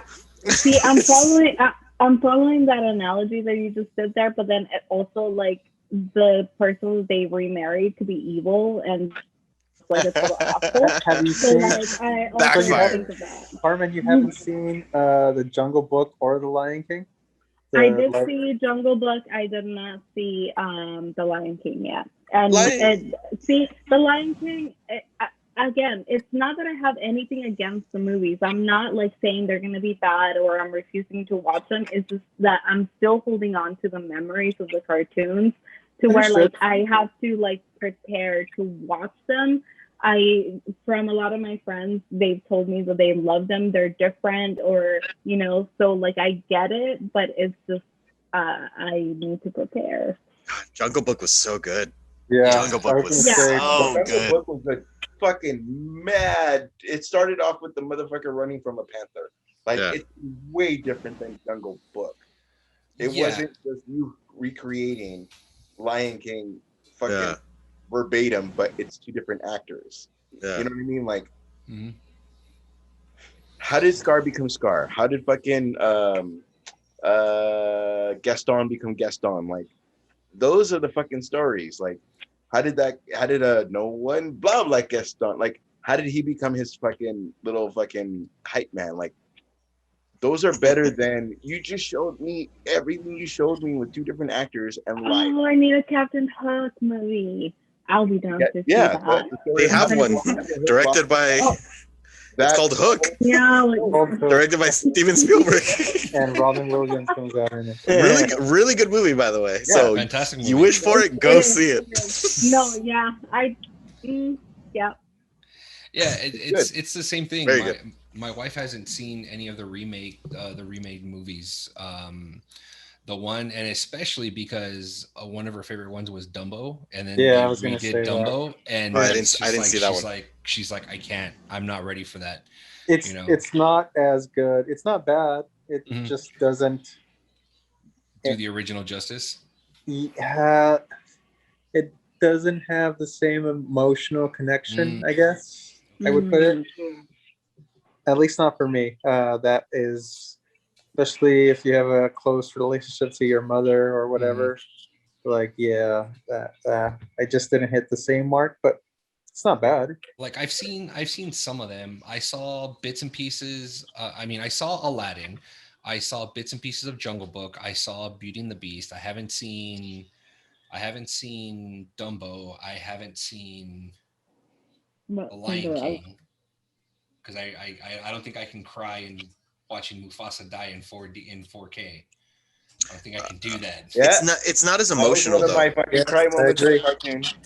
Because it's not as emotional because it's like they make the animals look real, so they don't Yeah. have the emotion. So in the cartoon, when you see fucking The face. Simba. yeah, you see his face, and it's like he gets a little droopy face when he's like, "It's time to go home," and he's like lifting his paw, and the paw's dropping. Like the vocal cues, and this is nothing against the That I voice almost cried acting. when you explained it. I haven't really seen it. Go ahead.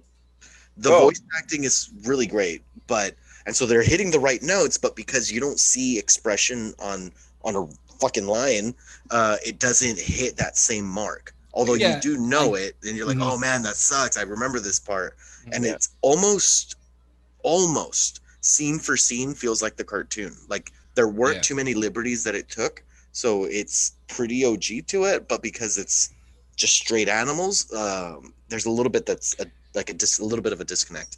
Yeah, and I think that's what John Favreau was saying. I forget what podcast he was on or what radio show he was on, but he goes, "What the fuck do you expect? They're live animals. Like, what did you want me to do? Put fucking googly eyes on them and have them have expressions and stuff? Like that was my premise. Was actually having actual animals. You know, I can't do that. You know, See, but that's so ambitious though. Like in Jungle Book, it worked because it's like you can put the emotion onto this kid, which did phenomenal for being such a young actor. And then here, it's like he was the first to give it a try and be like, let's see. And then it still made a shit ton of money though. It wasn't a bad movie. It was still good. It didn't. But it didn't go excuse- fucking. It wasn't. It was fucking bare necessity. It wasn't fucking like verbatim Jungle Book. You know what I mean? It was still its own little thing. Yeah. It wasn't. To be honest, I think that may be the only movie I say is better than the original cartoon. Like I love that live action one. I would agree with you.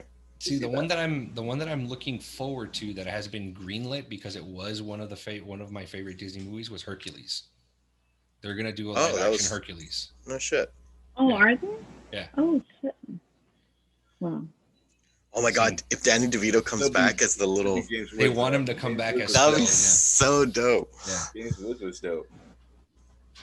What? We went way off topic. So what we're talking? And it's all your not fault. too off topic. We were talking about Cruella, and then we went into Disney shit. The next trailer that because we did cover Angelina Jolie on Maleficent, I'll lead into the Those Who Want Me Dead trailer with Angelina Jolie and John Barenthal. Yup. I loved the trailer. I am here for it. I love Angelina Jolie. Total woman crush, whatever. She's a badass in my book, 100%. And just the premise of the story of her protecting the kid that is going through stuff and trying to get him out of whatever is going on. Love it. Andres, what did you think of the trailer? Yeah, I totally agree. Everything you said, you pretty much took everything out of my mouth. So I'm looking forward to the movie. John Barenthal looked great as usual. Yeah. I'm just like happy that we have so much good shit coming out, basically. Gotcha. I'm excited for this one. I like the fact that it's a different genre that we're gonna see. You know what I mean? Aside from our typical, which I'm not hating on, our typical comic book nerd content. This one's different. I unfortunately, not to go off topic, did not see the Denzel Jared Leto one. I missed that one, the one that came out on HBO Max. Little Things, or yeah. I missed that one. Oh my god. I have a story with that movie. Oh no. No, it's not bad. It's not bad. Oh, okay. I started watching it and then I played maybe like the first 5 minutes of it, and there's a scene where there is something happening with a sign of something with the sign, and I was at lunch with my coworkers and my boss referenced a sign and a letter missing, and I was like, I've seen that somewhere. And me and my coworker were like, oh yeah, we've seen that somewhere. And it took us 3 days to figure out where the fuck we saw it until the next day. She was like, oh, it was a Denzel Washington movie with Jared Leto. And I was like, how could that have gotten stuck in my head if I only watched the first 5 minutes of it when this was there? Anyways, total rant over, unrelatable. Please go on. Sorry about that. No, it's all good. But yeah, I'm excited for this one. This one looks amazing because you can see, I mean, already in the trailer, and this is what sometimes I don't like about trailers is because you can kind of tell how the movie's gonna go sometimes. You know what I mean? It's like, you know, they put her up in this tower to watch, and the reason why she did it was because she made a bad call on during a fire, and it seems like a lot of people got, you know, hurt or whatever, and now and as punishment they put her up in this tower. You know, this is all in the trailer, you know, so I'm not spoiling anything. So it's all there, and then something happens, and this looks like a mob or some sort of hit squad is now chasing after this kid, and now her entire sole mission now is to watch this kid, you know, and protect him. But again, as movies go, lo and behold, there's a fire that breaks loose, and it seems like John Barenthal is like the dick of the movie, you know, based off of the trailer, you know, and because he's all like talking shit to her, like, why'd they put you up in the tower, or blah blah this and that, and then there's a certain scene, and it's real quick. I'm not sure if you saw it, but it looks like, to me, it looks like in the trailer, it looks like he's not going to make it in the movie at all, you know, because there's a certain scene where like he looks real quick into the camera and there's somebody behind him, like he's trying to protect, and he's all bloodied up and everything. And I'm like, that's fucked up. He's going to die. I hope not. but yeah, I'm that one again. Hopefully I can catch it, because that's going to be coming out on HBO Max, May. So I'm May 14th. Yes. Thank you. So yes, I'm super excited about that one. Good. Luis, what did you think of the trailer? Thought the trailer looked good. The little things, or whatever, the Denzel Washington Leto movie, that movie was good. Not to say that that's in any way relation to this, just because it's the HBO movies that are coming out. Right. But it is nice that to ending see. pissed me off. Yes, I would agree with you. Okay. It left with. It was one of those movies that kind of like how Inception, when they spin the coin and it's like, you think what you want to think, and so they did it that way, but a little bit more obnoxious, where where it, as opposed to a fun, what do you think? Do you think it was this, or do you think it was that? It was just really obnoxious, and so I believe I know how it went, but it was just, it felt like it just ended, and it's like, motherfucker, finish your story, you know. But the journey to that was good. Although it's one of those movies that, up until you mentioning it just now, I forgot I saw it. So it was like, it's kind of messed up. it's a fun popcorn flick. Like, and again, this is those fucking movies that are great to see. Like, same with these like dramas, like these mystery movies. Like, I don't know if you ever saw the movie Gone Girl. It's like such a great film, right? So that being such a great like mystery type thing, and you're piecing it together, and then at the end it's revealed, and it's like you get this great payoff, but then the second time you watch it, it's not going to be as great because you already know the payoff, but it's still a fun journey. So it's kind of like, I see it like that. So I'm excited to see these drama movies. It's just something else to watch, and again, not to say that I'm hating on. Though. Once you see it once and you've gone through the drama, like, it's hard to know the ending. Like, for sure. Absolutely. Go and just, it's one of those movies that like you see it once and you're just like, oh yeah, I remember the movie, you know. And but it could probably be one of those, it's like you, in a few months, you forget that you watched it, and then someone brings it up, and then like flash, you know, that you end up watching. Oh my god, I love that movie. Yeah, exactly. Either the person you're watching with has never seen it and it's such a great movie, or it's one of those like fucking, you want to be all fucking sentido with it and just get into your feels with it and just go and do it. Like a real good movie that you just want to cry to. like that, There's Ash? a lot of movies that are no. I'm not a chick. I'm just saying there's movies that are like get a What's ball. wrong? Excuse me. What is wrong? I'm with not you? a. I'm not a. What?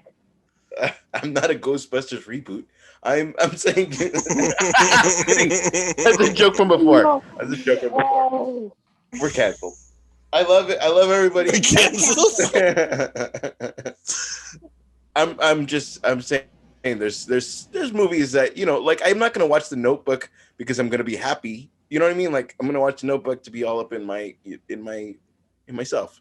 No. Your feels? Wow. I heard it. I heard it when they said it. All up. My God. Talking about Gone Girl, I thank you, Luis, for referencing that movie because that's one of my favorite It's movies. fucking great. movie. It's great. I heard everything. Yes, it is a great movie. I agree. Have you guys watched I Care a Lot? Yes. It's on Netflix. Fucking great. Oh no, I haven't. I saw the trailer to it. It's really good. You Very guys good. should watch it. Whoever hasn't watched it, you guys should watch it. It's really good. What? It's like number What? 1 for like 10 straight weeks, right? Or something like, right? It did really I well. didn't care for it. You didn't No? You care didn't for it. care for it? No, No. no. Okay. No. And we all have our opinions. Would you please like to elaborate on that? I don't want to dissuade you from yours. Just my opinion. All of a sudden, she became like a fucking badass that was gonna take on a mobster when she was just being a fucking swindler and taking people's money. Then she's this fucking just wasn't believable to me. I don't know. That's just me. Okay, I get it. No, wait. Everything you said disparagingly, does everybody else want like, wait, what? Like now that just made me interested in the show. Yeah, I understand how I would. Yeah. So she's defrauding people and taking older people's money by going to court and having the court make them the Power of attorney, right? Yeah. So she's taking their money and hiding their accounts and putting them into old people's homes, and she does this to a mobster who's hiding. And all of a supposed to be sudden, dead. she becomes And she becomes this badass. fucking super agent spy who's fucking gonna go kill a fucking mobster, and then they team up to make more fucking money, and then she fucking dies because of the original guy she fucking defrauded in the beginning of the movie. And It's And still a everyone full has to see circle, though. I mean, it wasn't without its flaws, but it was a fun. I thought it was a fun movie. I enjoyed Is it a Dinklage. movie or is it a series? Yes. I Movie. enjoyed Oh, It's it's a a movie? it Okay. too. I'll But all watch of a sudden, he became this. He was a cold-hearted killer, and he's like, "Hey, we can make money, even though you stuck my fucking mother, who I so loved, into a nursing home, and you punished her, and you took away all her little luxuries she had in there because Yeah. she tried to escape. I'm gonna go side with you and make some money." Because she Okay. proved the fact that she was like a worthy adversary. Okay? Jeez. Sure. I Okay, don't agree moving that she on. wasn't.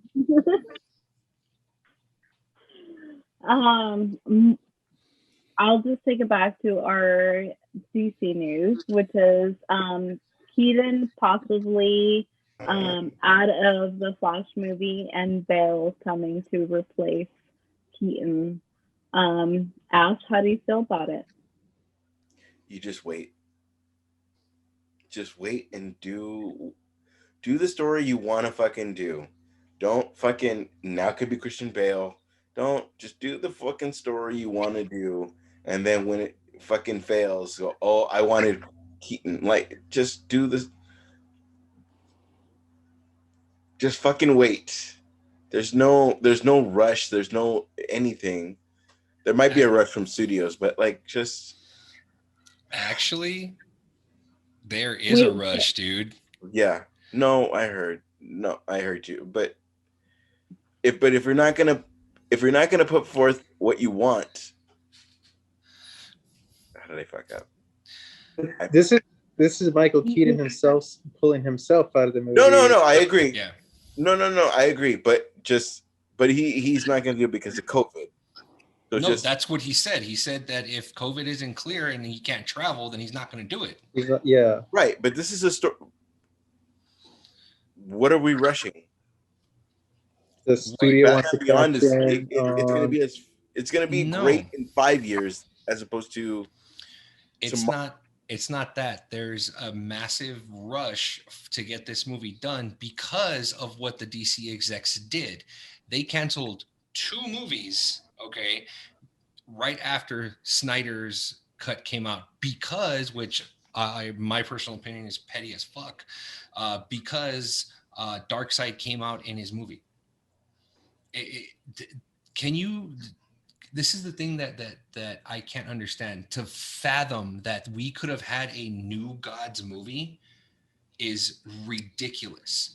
To see an actual origin story, to see where Darkseid actually came from, to see that, and it got canceled because Snyder already had Darkseid in his movie. So yeah, of course, you know, of course, there's a fucking rush for this, you know, in order to get it done. So yeah, they feel the pressure, and not only that, but they canceled the Aquaman spin-off movie, The Trench. You know, like what the fuck? Like why? You know, to be petty, But then you got to make Christian Bale happy and make that make sense with some half-ass story that you need to make I don't think so. everybody happy. I really don't think Bale is. I don't think so either. So then it's going to be a new Batman, and then we got to. It's just fucking make people fucking happy, homie. Like I'm gonna interject and say I think this is just news for news sake. Yeah, I agree. The levels are already going down. People are getting their vaccine. I think by the time that they need Michael Keaton to film, it'll be safe enough where he feels okay to travel to film. So I think it's just news to keep everybody intact and fresh with it. And they give a possibility of like, oh, well, we got Christian Bale, so he could jump into Flashpoint to whatever, to take the place. So yeah, I think it's much to do about nothing, and we'll see where it goes from there. I mean, it could very well be that they're just trolling the fans at this point, that they're just hinting to Bale, and then Keaton does do it, and then all of a sudden Bale has a small cameo, like a tiny ass cameo in the movie, you know, and then now we get, instead of 2 Batmen, we get 3, you know, in something like this, or a reference to Nolan's universe. But yeah. I mean, I understand why Michael Keaton would say that he's not going to do it. I obviously I get it, you know, but I also see that with the pettiness that's happening at Warner Brothers, it's pretty fucked up, to be quite honest. As much as we want Jeffrey Dean Morgan because of the Dark Knight thing, like I think as nerds we'd be happy in like 5 years if they gave us like Flashpoint with Christian Bale as Thomas Wayne. Do you know what I mean? Like a little, like, so wink, wink, like little, like, no, nothing. Yeah, I could see. I would rather see Keaton as Thomas Wayne. That'd be kind of cool. But I'm already seeing him in the Batman Beyond. Like, even if they fuck over whatever they're gonna do, like, we're still probably gonna get him in Batman Beyond because we haven't established that yet. Yeah, I get you. So, also possible. Possibilities are endless, good sir. I hope they do that, and then they make Michael Keaton like super grumpy, like he was in the cartoon. Hell yeah! Shoot. That would be dope. Grumpy Michael Keaton as Bruce Wayne. Yeah. Let him finish. That laugh. Yeah. It's cold. It's pretty sweat. Dead silence. It's supposed to be cold. Fucking love that scene. Sorry. And on that note, it's a great scene. Okay. It's a good scene. I'm not saying it's not. It's Alfred bringing him soup, and yeah, I get it. It's supposed to be. I get it. Yep. Okay, so the next thing before we talk about Falcon and Bucky episode 3, super quick. Deadpool the animation is going to Hulu. How do we feel about that? Ash, please tell us your thoughts. That's have we confirmed the Ryan Reynolds is going to be the voice? I believe he may be. Right, that He's was the one leading the discussed, right? charge to get this done. There's people that understand the project, and there's people that are gonna be like, let's get fucking Jim Carrey again. Like, you know what I mean? Like, just leave people who know the character and just stop it being at a boardroom meeting. If Luis could stop messing with his pussy, that'd be great. And that's when the tail's hitting him right in the face. See, come on. That's when it should go to you. Anyway, and it does when it's all. Anywho, so yeah, like if people know how to handle it right, like just give us. And then again, on top of what Luis says, like there's things that we didn't know we wanted. Just don't. Okay, see, that's our cue to go to Cindy. Don't do your. Ash, thank you. We're gonna set up a Venmo for Ash. That was our cue. All the nations welcome. Rhythm Nation. Don't not do your story because you can't get people. Just do the fucking idea and stop it being like a studio. Like let's put a robot in it, and like there's never been a robot. Let's make Robin a robot. Like just stop doing all that. People that have not. There's no Robin in Deadpool. No, I get that you're just giving us an example. Yeah, but you're like I like that it's gonna stay with Ryan Reynolds. A coherent, thought out sentence or what's going on in your head. Just put the words out. Like it's going so many different places. Just a concise. I like that it's with Ryan Reynolds. Ryan Reynolds, like you have really understands partial thoughts, and it's not all complete, and you're jumping to shit. How about just one complete thought? But I did. I like that it say if Ryan Reynolds does the voice, I like that it stays with Ryan Reynolds. At the very least, he could because like, it stays consistent. You're saying, right? Like well, he established Deadpool, and he then would probably say like that's not what he would say. And he's an improv guy, so a lot of things that he would say would be probably better than anything we came up with. I dig it. No, I dig it. I'm in. We'll see. I mean, it'd be fun to have like the some shit on Hulu, considering it's all under the Disney umbrella. So it makes sense, So yeah, that's what I think I'm more interested in seeing is how Disney handles this. Since how it's going to be under Disney and how if they're going to have any limitations, even though it's rated R and it's on Hulu. Let's see just how far they'd let it go, I guess. Yeah, I'm curious if they're gonna take it like to the same level as, let's say, Harley Quinn was. Yeah, right. Where it's just like very like almost Shock Factory, where it's like F-bomb, bloody fight, and it's like if there is a Marvel property that can do that and capitalize on it being funny, Deadpool would be that character. So we'll see. Time will tell. And as to what Ash was saying, I agree by including like when he said give it to the person who knows the character. Yeah, Ryan Reynolds knows the character. He basically is that character. Give it to him to do it and help with the writing and let him handle it since he's basically Deadpool. Viva la Deadpool. Viva la Deadpool. Any other thoughts, Seven? I approve this message. Yeah. Ash, moving smile. on. Smile, Ash. He's very angry. Take another shot. I've been smiling this whole time. Take a shot with me. All right, here I go. All right, let's do it. Ash is like, oh, twist my arm. He sounds. Yay. All right, let's do it. Like that was like I have to host, so I have to take a shot with you. Are we gonna I'm do a trying group to shot? sympathize. Is it gonna be a group shot, or is it just gonna be you two as It is individuals? recommending day. Let's do it. I don't. Everybody can drink now. Because Esteban's Just down 40 the rest of days. your beer. He's not a Haircut. sinner anymore because he could drink he's not a alcohol. sinner. every He day. is no longer an outcast through the eyes of God. God is not gonna banish him to hell Not anymore. Jesus has resurrected, sir. He is risen. just because he didn't eat meat on Monday or meat on Fridays. Don't be blasphemous with it.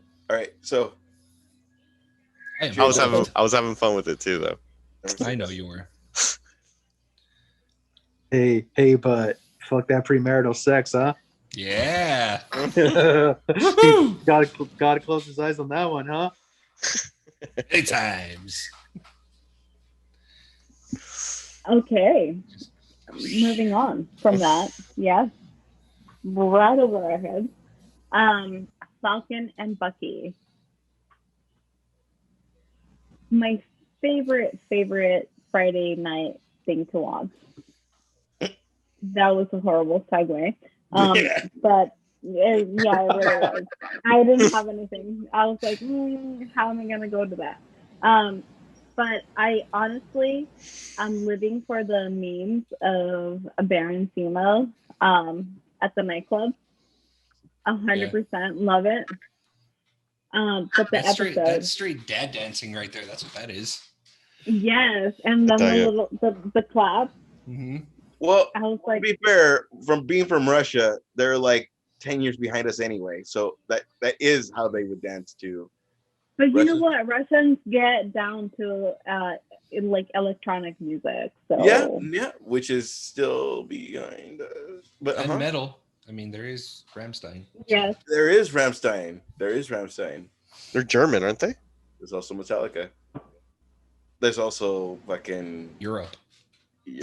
Same shit. You Russian, know what I'm German. saying. You know that there's like they're wearing crisscross stuff right now. Like that's 20 years behind.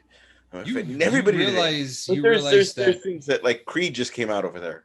You know, there's just things you that realize that Creed there's- 1. No, he's referencing the band. Oh, I thought you meant like of the course movie I'm Creed. the band Creed 1. I was like, Creed? No. I'm like, where are you going with this? Anyway, Michael B. Jordan is like 10 years older now, and it's like, yeah, Creed 1 just came out over there. It's like, oh, wow. Jesus. What a different world. there's a lot of people that are going to come out of COVID with gray hair that I'm not going to take well. Anyway, Carmen. People that were dyeing their hair, you know what I mean? Yeah. so are you saying that I have gray hairs now through COVID? Because you know what? I do. And I feel some type of way about it.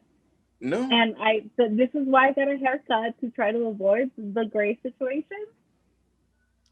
But No, you what's called it happening? out. No, I'm more talking about like You called it out, Ash. comedians and talking You about fucking, no, like Will Smith is like had grays here and then like all of a sudden does a cameo and then It's called fucking getting older, dude. Like, Yeah. no, please explain to me as the oldest one here what's getting old is like. And you shut up, Carmen. Sorry. I didn't mean to say.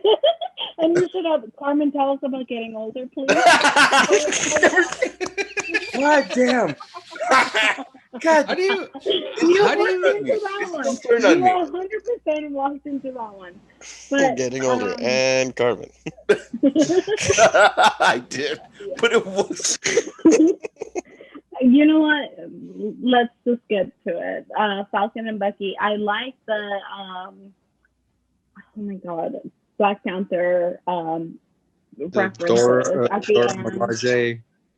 Yes, the references at the end of the like towards the end. I love that. I was not expecting that, so the fact that was there, I loved it. I also loved when Bucky was explaining to Falcon of like Hypothetical, like what if this were to happen and That was then cool. it's like happening at the same time? Loved it because that seems like something that I would do probably. Um, it does. So I love that aspect of it. I also like the fact that we're getting to see how the new Captain America is kind of dark on the way that he's like going about collecting evidence and he's like not having it. So I love that. Andres, what did you think of the episode? I enjoyed the episode very much. The kind. I like how Bucky, Sam, and Baron Zemo were getting along. I like them, their interactions. I don't know. I kind of saw a meme where they were comparing them to in WandaVision with God damn it, I can't think of her name. FBI agent and Oh, Monica Rambeau? no, what's her face? God damn, I can't think of her fucking Darcy? name. Darcy? Yes, thank you, Darcy and the FBI agent. How their camaraderie together. So I like them playing off each other. The one thing I found interesting was when Sharon Carter came out and she, I don't know, kind of made it seem that Captain America abandoned her after they got. So Pretty fucked up. You don't think I- about that kind of shit. I kind of wish they'd go more into that. So because it kind of looks bad on Cap, and since he's my boy, and I don't want anything to look bad on him. So it was a very good episode. I'm looking forward to it tomorrow. Yeah. Esteban, your thoughts on the episode? It was fantastic. I love the character development that they're giving Bucky and Sam. It's just the way that they're going through them trying to deal with Steve being gone. I think that moment where they're having that little impromptu therapy session, you know, where he tells Sam, he goes, he gave you that shield because he knew that he was right about you, that you were the one to go ahead and take up the mantle. And if you can't take up the mantle, then that means he was wrong about me. And that you can tell that when he said that shit hurt him when he said that, you know, because he knows all the bullshit that he had to go through. He knows everything that he did, you know, everyone he's dealing with the day-to-day struggle for everyone that he's, you know, assassinated, you know, or you know, killed because they were in the wrong place at the wrong time. So I love that character development. I want to see Bucky at least once in the Captain America outfit, at least once, you know, to the homage to when he was Captain America for that small while, you know. I want to see that, you know. I see John Walker as like, I see that he's trying to be his own Captain America. He's trying to make his own mark, you know, but it's too much of a massive shadow to, you know, come out from. Like I don't think he can, you know, so he's going to try to do it his own way, you know, and you see that a little bit, you know, at the very end of episode 3. I have a feeling he's going to go full, like fucking crazy, you know, by the end of the episode, by the end of the season. So I'm excited. I can't wait for Friday's episode. I mean, I saw they released a still of John Walker with, I don't know if you guys saw it, with the shield, and he's down on one knee and he has his head down. His head's on top of the shield, like he's like in remorse. But on the edge of the shield, on one of the edge of the shield, there it's like covered in blood. So, like, I'm pretty stoked to see, you know, why and how and all that stuff. So, so far, again, Marvel has not disappointed with the Disney Plus shows. So, we'll see. But I am excited. Back to you, Talking Carmen. about not being disappointed in Marvel, Luis, tell us, were you disappointed with this I episode? hate everything. No, it's really good. I'm curious if I can't remember if I mentioned this last week or not. It was something that I had on my mind. I want to say it was about 4 years ago, maybe 5. There was an issue. They did an issue 1 of Captain America 5 years ago, and I want to say it was either the first issue or second issue. Captain America says "Hail Hydra" because he's brainwashed. First issue.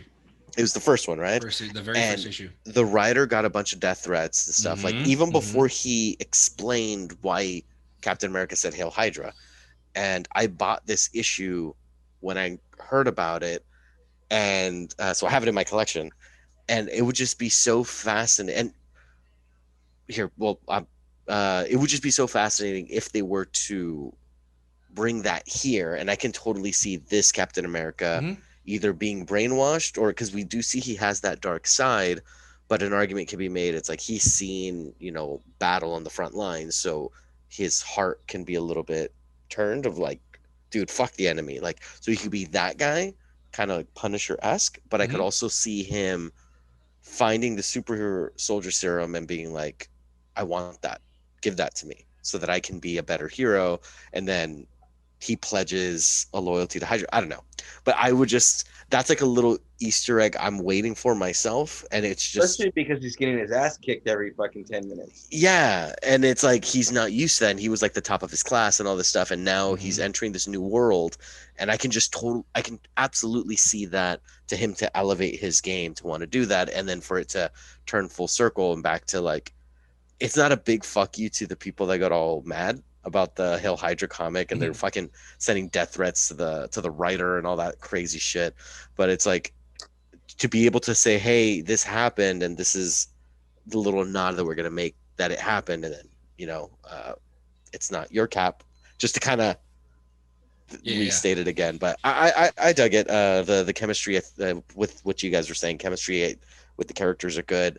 The action is fucking movie quality. It's so good. It's crazy. But it's been fun. Ash. Instead of giving us, you're the Winter Soldier Captain America, you're the fucking Sam Captain America, I would kind of feel like the way if I throw it hits 10 people and then you fucking catch it, like, give us, that's the time that I was Captain America, that's the time you're the Captain America, rather than fucking a separate time where we're both Captain America. Do you know what I mean? And that could kind of be my hopes of Chris Evans either coming back or something like, there is a storyline where he came back in the comic books. There's several. Yeah. So, I mean, you just give people a year of not being in a fucking costume and they, okay, I did all my fucking Shakespeare shit. I'm ready to What's wrong with Shakespeare, bro? No, but I'm saying you just give them their fucking Tarantino, whatever they wanted to work on, right? Whatever. You just give them, I did my artistic thing. What's wrong with artistic stuff? I'm just in general. Just people that want to. Doth mother know you weareth her drapes? Fucking great. And that's why I think he's going to be the new Jarvis. But what was I really saying? I do like the aspect that you brought up that could be our Captain America of the Hail Hydra, because it's almost blasphemous for us to see Chris Evans as the Hail Hydra Captain America. It's just like deep. And I can only see it happening as him as a Hail Hydra Captain America if it's going to lead into it's a secret backdoor into like phase 4. You know what I mean? Like, know what I mean? You know what I mean? Yeah. Like some kind of a storyline we didn't know about, or a storyline for sure. Yeah. Well, it could possibly lead into what they were originally going to call Civil War, which was a Serpent Society. So there's always that. Right. Like, because if you end a season with Chris Evans saying Hail Hydra, we're upset until the next season where we find out why. Yeah. Right. You know what I mean? Hmm. Upset everybody for fucking 2 months, Mhm. and then you give us why. You know what I mean? But don't say anything, and then we're good. Right. This is like I am old, so this is like a Tango and Cash situation where I feel like we hate each other in the beginning. We're working together to get this done. We're gonna end up besties, but here's how we end up besties in the 4th phase. But we got to get besties within these episodes, and it's even better because Chris Evans, Captain America, you dealt with Sam on your left, and I'm slightly annoying, but we're both good. And we're both good, but you went through all of this stuff, became the worst guy ever, did a whole movie convincing you that you're not a fucking dick. And these two people have to fucking figure it out. And that's why fucking Winter Soldier's down to get with Baron Zemo, because like I can deal with you this way because as fighters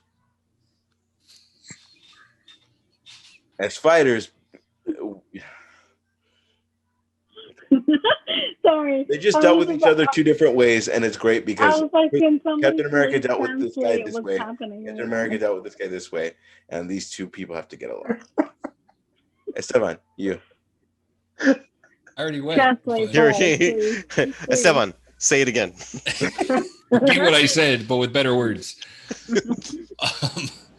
No, I get it. I get it. I get it. You know, I mean, at this point, you know, We got it. I understand what you're trying to say. You know, What I'm trying to say, did I not say it? I mean, in so many words, you know. Too many words. I love just- you guys. Sabes you know no. what, dude? You know what? It's like I was just staring at Luis the entire time when you were talking, and I just see Luis doing this. I was gonna say how I found it hilarious that the three of us minus Ash, Carmen, Esteban, and I were going hard on Ash this whole episode, and Luis was quiet and nice about it. And then midway through his fucking soliloquy in the chat, fucking Luis just drops the Z's. That wasn't me. That was someone else that did that. I'm sure. And this is the nice one. So then No, but when I saw that again, because it said Luis and I saw Z's, I'm like, I'm like, how the fuck did that happen? Like, there was a part of me that was like, I kind of.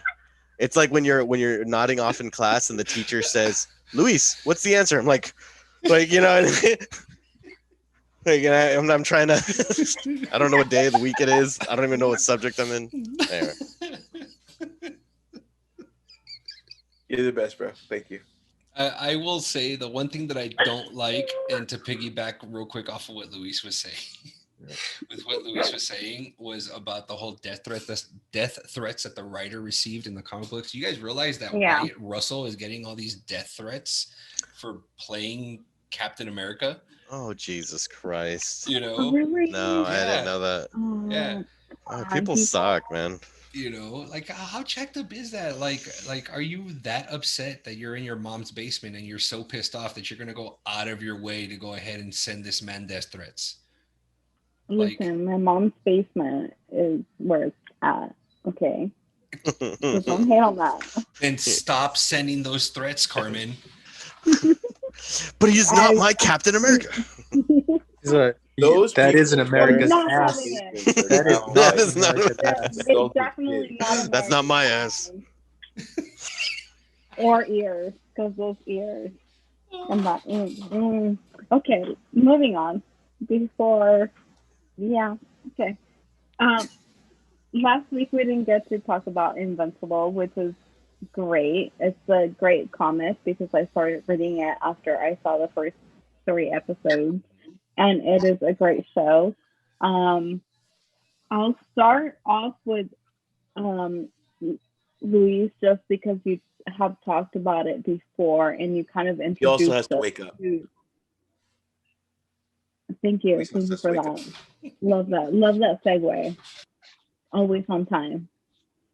Always there when we call. Always on time. Love that. Yeah. Fuck you. Fuck yes. Oh, murder. Go for it, bro. Episode 1, I wasn't really a fan. At the end of episode 1, at the end of you just spit on everything I love. At the end of episode 1, it won me over. At the beginning of it, I think I was watching it with under the lens of this isn't what happened in the comics, and I kept telling myself that thing. But it's like no, and then I have to kind of like chill myself out of that. But the end of it, I thought kind of brought it over, and so then once it took a whole episode for me to accept that it's not going to be the same as the comic book, and then now I'm able to enjoy things. So certain staples happen in the comics, but the journey of what happens in them, like they're adding fluff, they're adding context, character development and things, so it's not bad. And the things that they add that aren't in the comic books, they're very true to the characters, so it's so I'm cool with it. Like Rexplode, I think they're doing a really good job in showing the way that he is. Also fun fact, in the comic book, Amber, the girl that Invincible dates, she's a white girl. She's white, blonde hair in the comic book. I thought that was different. I'm like, oh, that's Amber. But anyway. Cool. Yeah, but overall I really like it, and it's become one of the I can't wait to watch this at the week to week to kind of keep track with it. Right on. Popcorning, back to you, Carmen. Would you say? I really liked the first episode because I know before we got on the podcast going last episode, we talked about it briefly, but the way that the episode started, I was like, oh, okay, so you're giving me a backstory to certain characters, and then towards the end, like Ash just said, I was like, oh fuck, what the fuck, like it grabbed me. I was like, I'm in. Like whatever you're gonna throw at me, I'm gonna watch, because I was not expecting that, and you just gave me that, so okay, I'm in for the ride. The next episode 2, 3, 4, I have loved every character development that has happened with it. I know it is very different from the comics, given the fact that I actually started reading it, so I could see how you're saying things are different and out of order a little bit.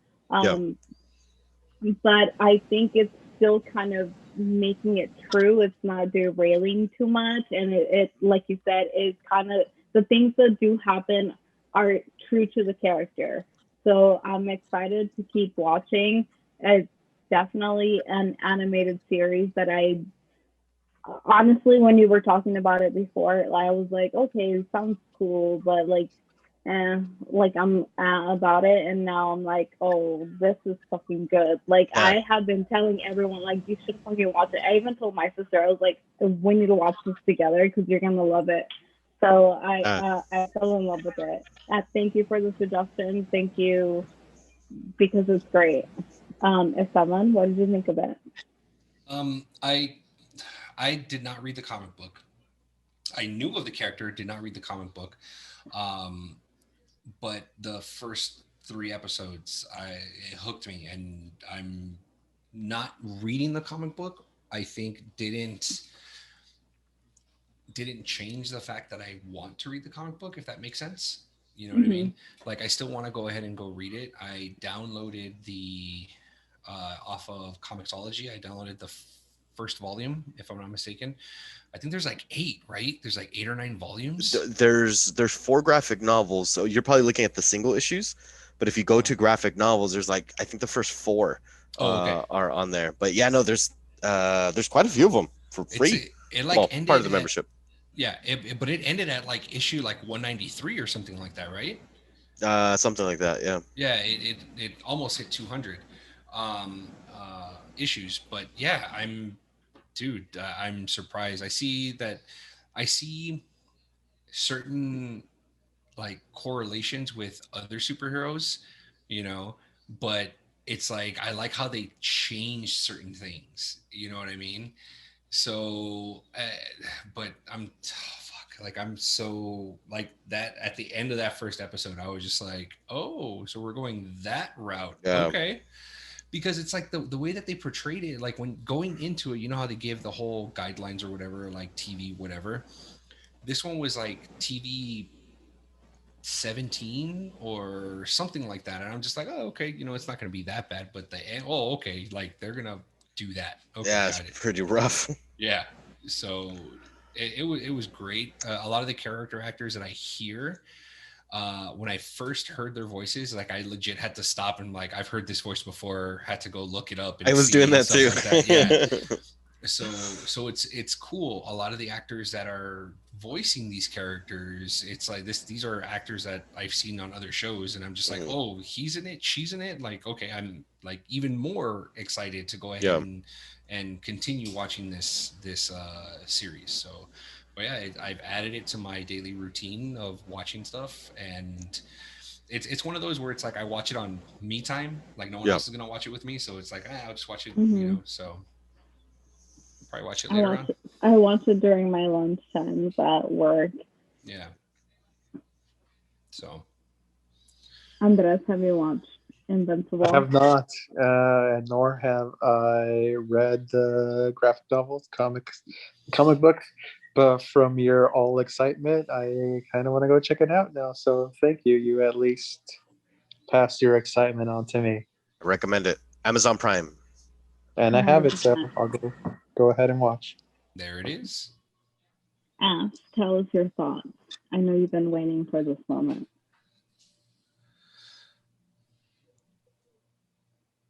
Love that. Okay, so I've never heard anything about it, and what's awesome is about having the Fire Stick. They're like you might like and you might whatever, and I was kind of like more one of those like I'm the guy that's gonna watch I Love Lucy 27 times or Brooklyn Nine-Nine 20,000 times before. Oh yeah. So, for me to invest means like I'm ready for something new. I'm ready for something new. I'm ready to get hurt again. And this was my like back in the day, if you guys remember HBO Spawn, like you're gonna fuck it up, and then it ended up being really good. But I watched it, and then I was like, oh okay, so it's like Robin trying to figure out his shit.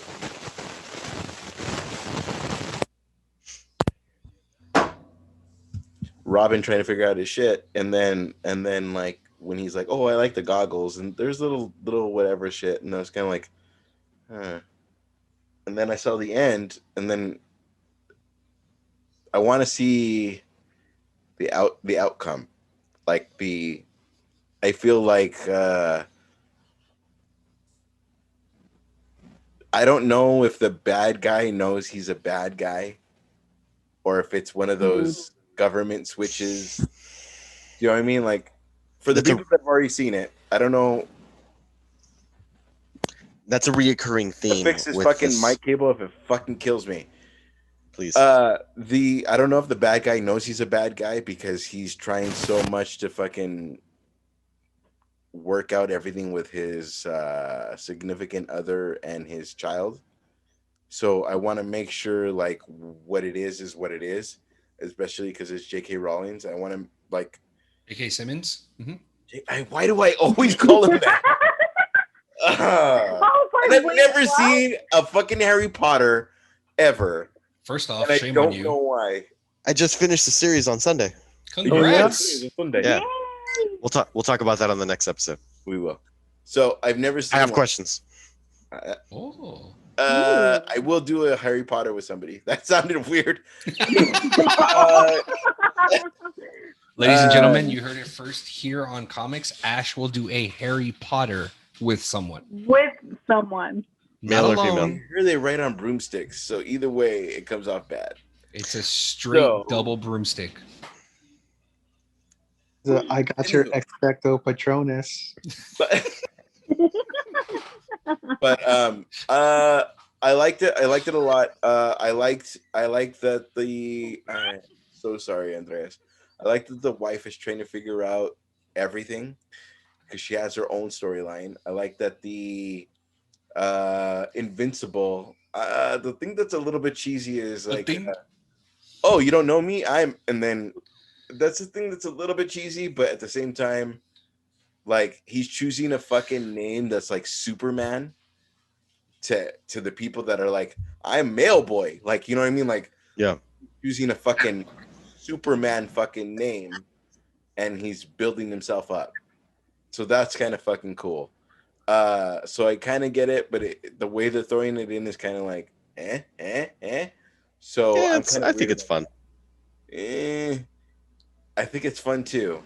It's just hasn't caught on to me yet. I like the almost storyline where like as the boy I'm in love with and as Invincible I'm in love with. I don't know if you guys have caught that.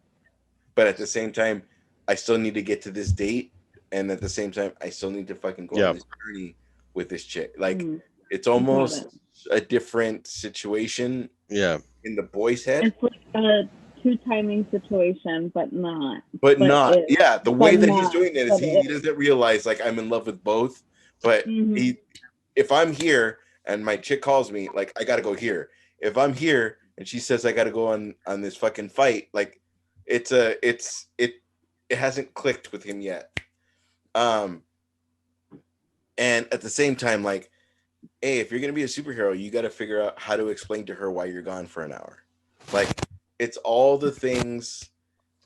I don't know, man. This show is like, I'm more happy about this show than I am about the fucking trailers we've been watching. Like, just you're giving me everything, like the Cruella thing, like everything that we've been talking. Yeah, you know, he's funny, for sure. You okay? The backstory of a superhero that we've all known and loved is kind of what we're getting out of Invincible. So it's kind of like when Flash comes out with Impulse, it's almost like you're giving us Impulse, but like if you give us a series with Impulse, you're definitely giving us a lot of Impulse feedback. Right. Mm-hmm. So I have some impulses after your successive staticky breaks. I don't even hear him now. Does he hear us? Like I'm immune to oh them. Shit, we disconnected his mic. What? Ash, are you I think you disconnected your mic, man. It's like when you unplug your little brother's like remote controller on the Super Nintendo, so he thinks he's playing, but he's not. 100%. We can't hear you, buddy. I can't hear you. I don't. Is he talking? He was. Well, while he's connecting that, a quick statement I wanted to make on it. If you are a reader, oh, there you are. Now I can hear you. If you've read the book, one of the things, and Carmen, you might have caught this too, the reveal of Omni-Man killing the Guardians of the Globe, that is revealed at the end of a graphic novel. So that we're talking 15 issues in. And then here it's like episode 1, here's the big reveal, and then it's kind of like Benjamin buttoning it. It's like doing it backwards. Quentin Tarantino, I guess, would have been a better analogy. But just like where it's starting, here's the ending, and then working its way back. So it's very different, but it's still very true to the story. Sorry, even Ash. The invasion of the, what are they called? The Martians, the stars. Oh no! Yes, the old with the old bracelets. Yes, I forgot what they were called. But yeah, it was like way later on, but then in this one we got it in the first episode. Oh my God, you're at that part in the comics right now? Yes, believe me. I'm just gonna ask one question about that. Monster Girl and Robot. Oh, I've seen Okay, that. okay, Yes, that's all I'm gonna say. yeah. Okay, That so is yeah, I can't wait for that storyline. Is that I in the don't know if comics? they're gonna do fucking it. Christ, yes, I Yes. agree. Is that a Comixology? Yes, sir. Yes. I'm Yeah. more interested in that now. All right, go back you. Because he thinks that it's one thing. Oh, oh, that's a great thing about being about nerds is like, you know this much, you know this much, you know this much. Like it's like a whole little like, oh, makes us more interested in shit. Yeah, like a lot of the checkpoints of the books are being hit, but they're doing them in different orders, and then the Mhm. setup to it is different. So like what Carmen was saying when that invasion happened, she's a part of the podcast. She's listening. I understand. When the invasion happened, that's something that didn't happen till way later, and so it's like, oh, how are you gonna introduce it here? And the way that they did it, I thought was fun. It was good. Anyway, that's all I got. It Back was, to you, Carmen. but now I 100% could see how you were like, oh, it's a little bit different than like what I'm used to and what I read. And when you said that first last week when we were talking about it off air, I was like, oh, I don't know, like, okay, it must not be that big of a deal. But now I understand. I'm like, oh, it's quite different, but it still makes sense. So For sure. it's okay, but like it's a lot. It's a lot different, but it's still worth watching. It's really done really well. I really do enjoy it. I don't know what's happening. Is it a Walking Dead to the comics situation, or is it like we still fit it into where it's the same storyline, just done different? Walking Dead was more linear, and they would just omit certain parts, or they would add a character here and there. This, it's like they're Games of Throning it a little bit, where they're just kind of, we're talking here, then we're talking here, we're talking here, but like the bone structure is the same, but it's just like it's going in a different order. This happened to this character when it happened to this character in the comic book. Is it like that Game of Thrones? No, they don't. So far, they haven't done that. They haven't swapped like this event happened to this character, now it's to this one. Okay. But it's more kind of out of timeline order. Yeah, a little bit. It's in the timeline. It's not about the characters switching the events or anything that has to do with them. It's just timeline waves. And when an event happens in the comic, it didn't talk about a certain character, and in the show, we're seeing how they're reacting to this thing. So you get to, and that's the more depth of each of the people. So, but they are reacting the way their characters react. So it's fun. It's a nice little ad. Okay. Very cool.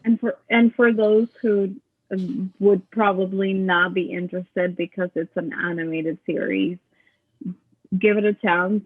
100% recommended. That was my thought. I was like, oh, it's gonna be like fine because whatever, but it will knock you out of the park 100%. It totally did for me. Agreed. It's a very well done animation, and it's very. It doesn't feel like you're watching an animated series, even though you are. It just doesn't feel that way. But kind of hoping Bad Batch is like that, where I don't need to know anything. I just go walk in and go, Bad Batch is going to be, you know what I mean? Yeah. It's possible. I could see that. It'll probably throw like references and stuff like that, but for the most part, it probably will be. But there's people that know Bad Batch is going to be this straight line, and then like, but this series might throw in a little bit of. I don't think the Bad Batch was translated to a comic book or in a novel. No, I just mean more general, like the no. already know. For the uninitiated. About the Bad Batch that already. No, I know. I understand. I understand what you're saying, but you're giving the comparison of Invincible, the TV show, compared to the comic book. I'm just telling you that I don't think that it was ever translated into. All right, I'll shut up. It's cool. No. It's me. It's always not you. It's me. Carmen. I hate that line. And just the way the ass just broke up with all of us. I think that is our cue. Wait, hold on. Please, Before no, please no, let no, it go no. to Andreas because he did his Say anything. I was just but he I did do it. want to. I do want to go to Andres, but for a different reason. After you heard us for like 30 minutes talking about Invincible, I know that you don't have it in your schedule to watch this because whatever. But does it at least entice you to watch it yes, at some point? you all are very excited for it, and I don't think you guys are ever wrong with your excitement on something. So I am actually looking forward to maybe if I have some downtime to start in the show by myself and Watch the first episode. You're done. After the Yes, first episode, I agree If with that. if I ever have any time to watch a show by myself, I watch reruns of House. That is my go-to That's a show. good one. That's a good one. oh, How? That's Really? a good one. I love I would House. never picture that. But Yeah, you House is my favorite show. photos. Wow. One of my Love that. favorites. I wouldn't say my favorite ever, but fucking cool. yes. That's So fucking cool. maybe I'll bump it to the side and And I've watch. never seen a house. That's why it's cool. Like it's a What cool. the like, hell, really? I've seen a no, couple that's episodes. why I it's haven't. cool. Like it's like a wow. Okay, never would Yeah. have saw that. I've seen a couple episodes, but I haven't followed it from like episode 1 to the finale. So, but I've seen a few episodes. Oh, I have several times. I have not. It's a journey. All right. But just like that's a journey, this podcast has been a journey today. So a perfect segue. Thank you for setting it up for me to end on that. Yeah, please laugh.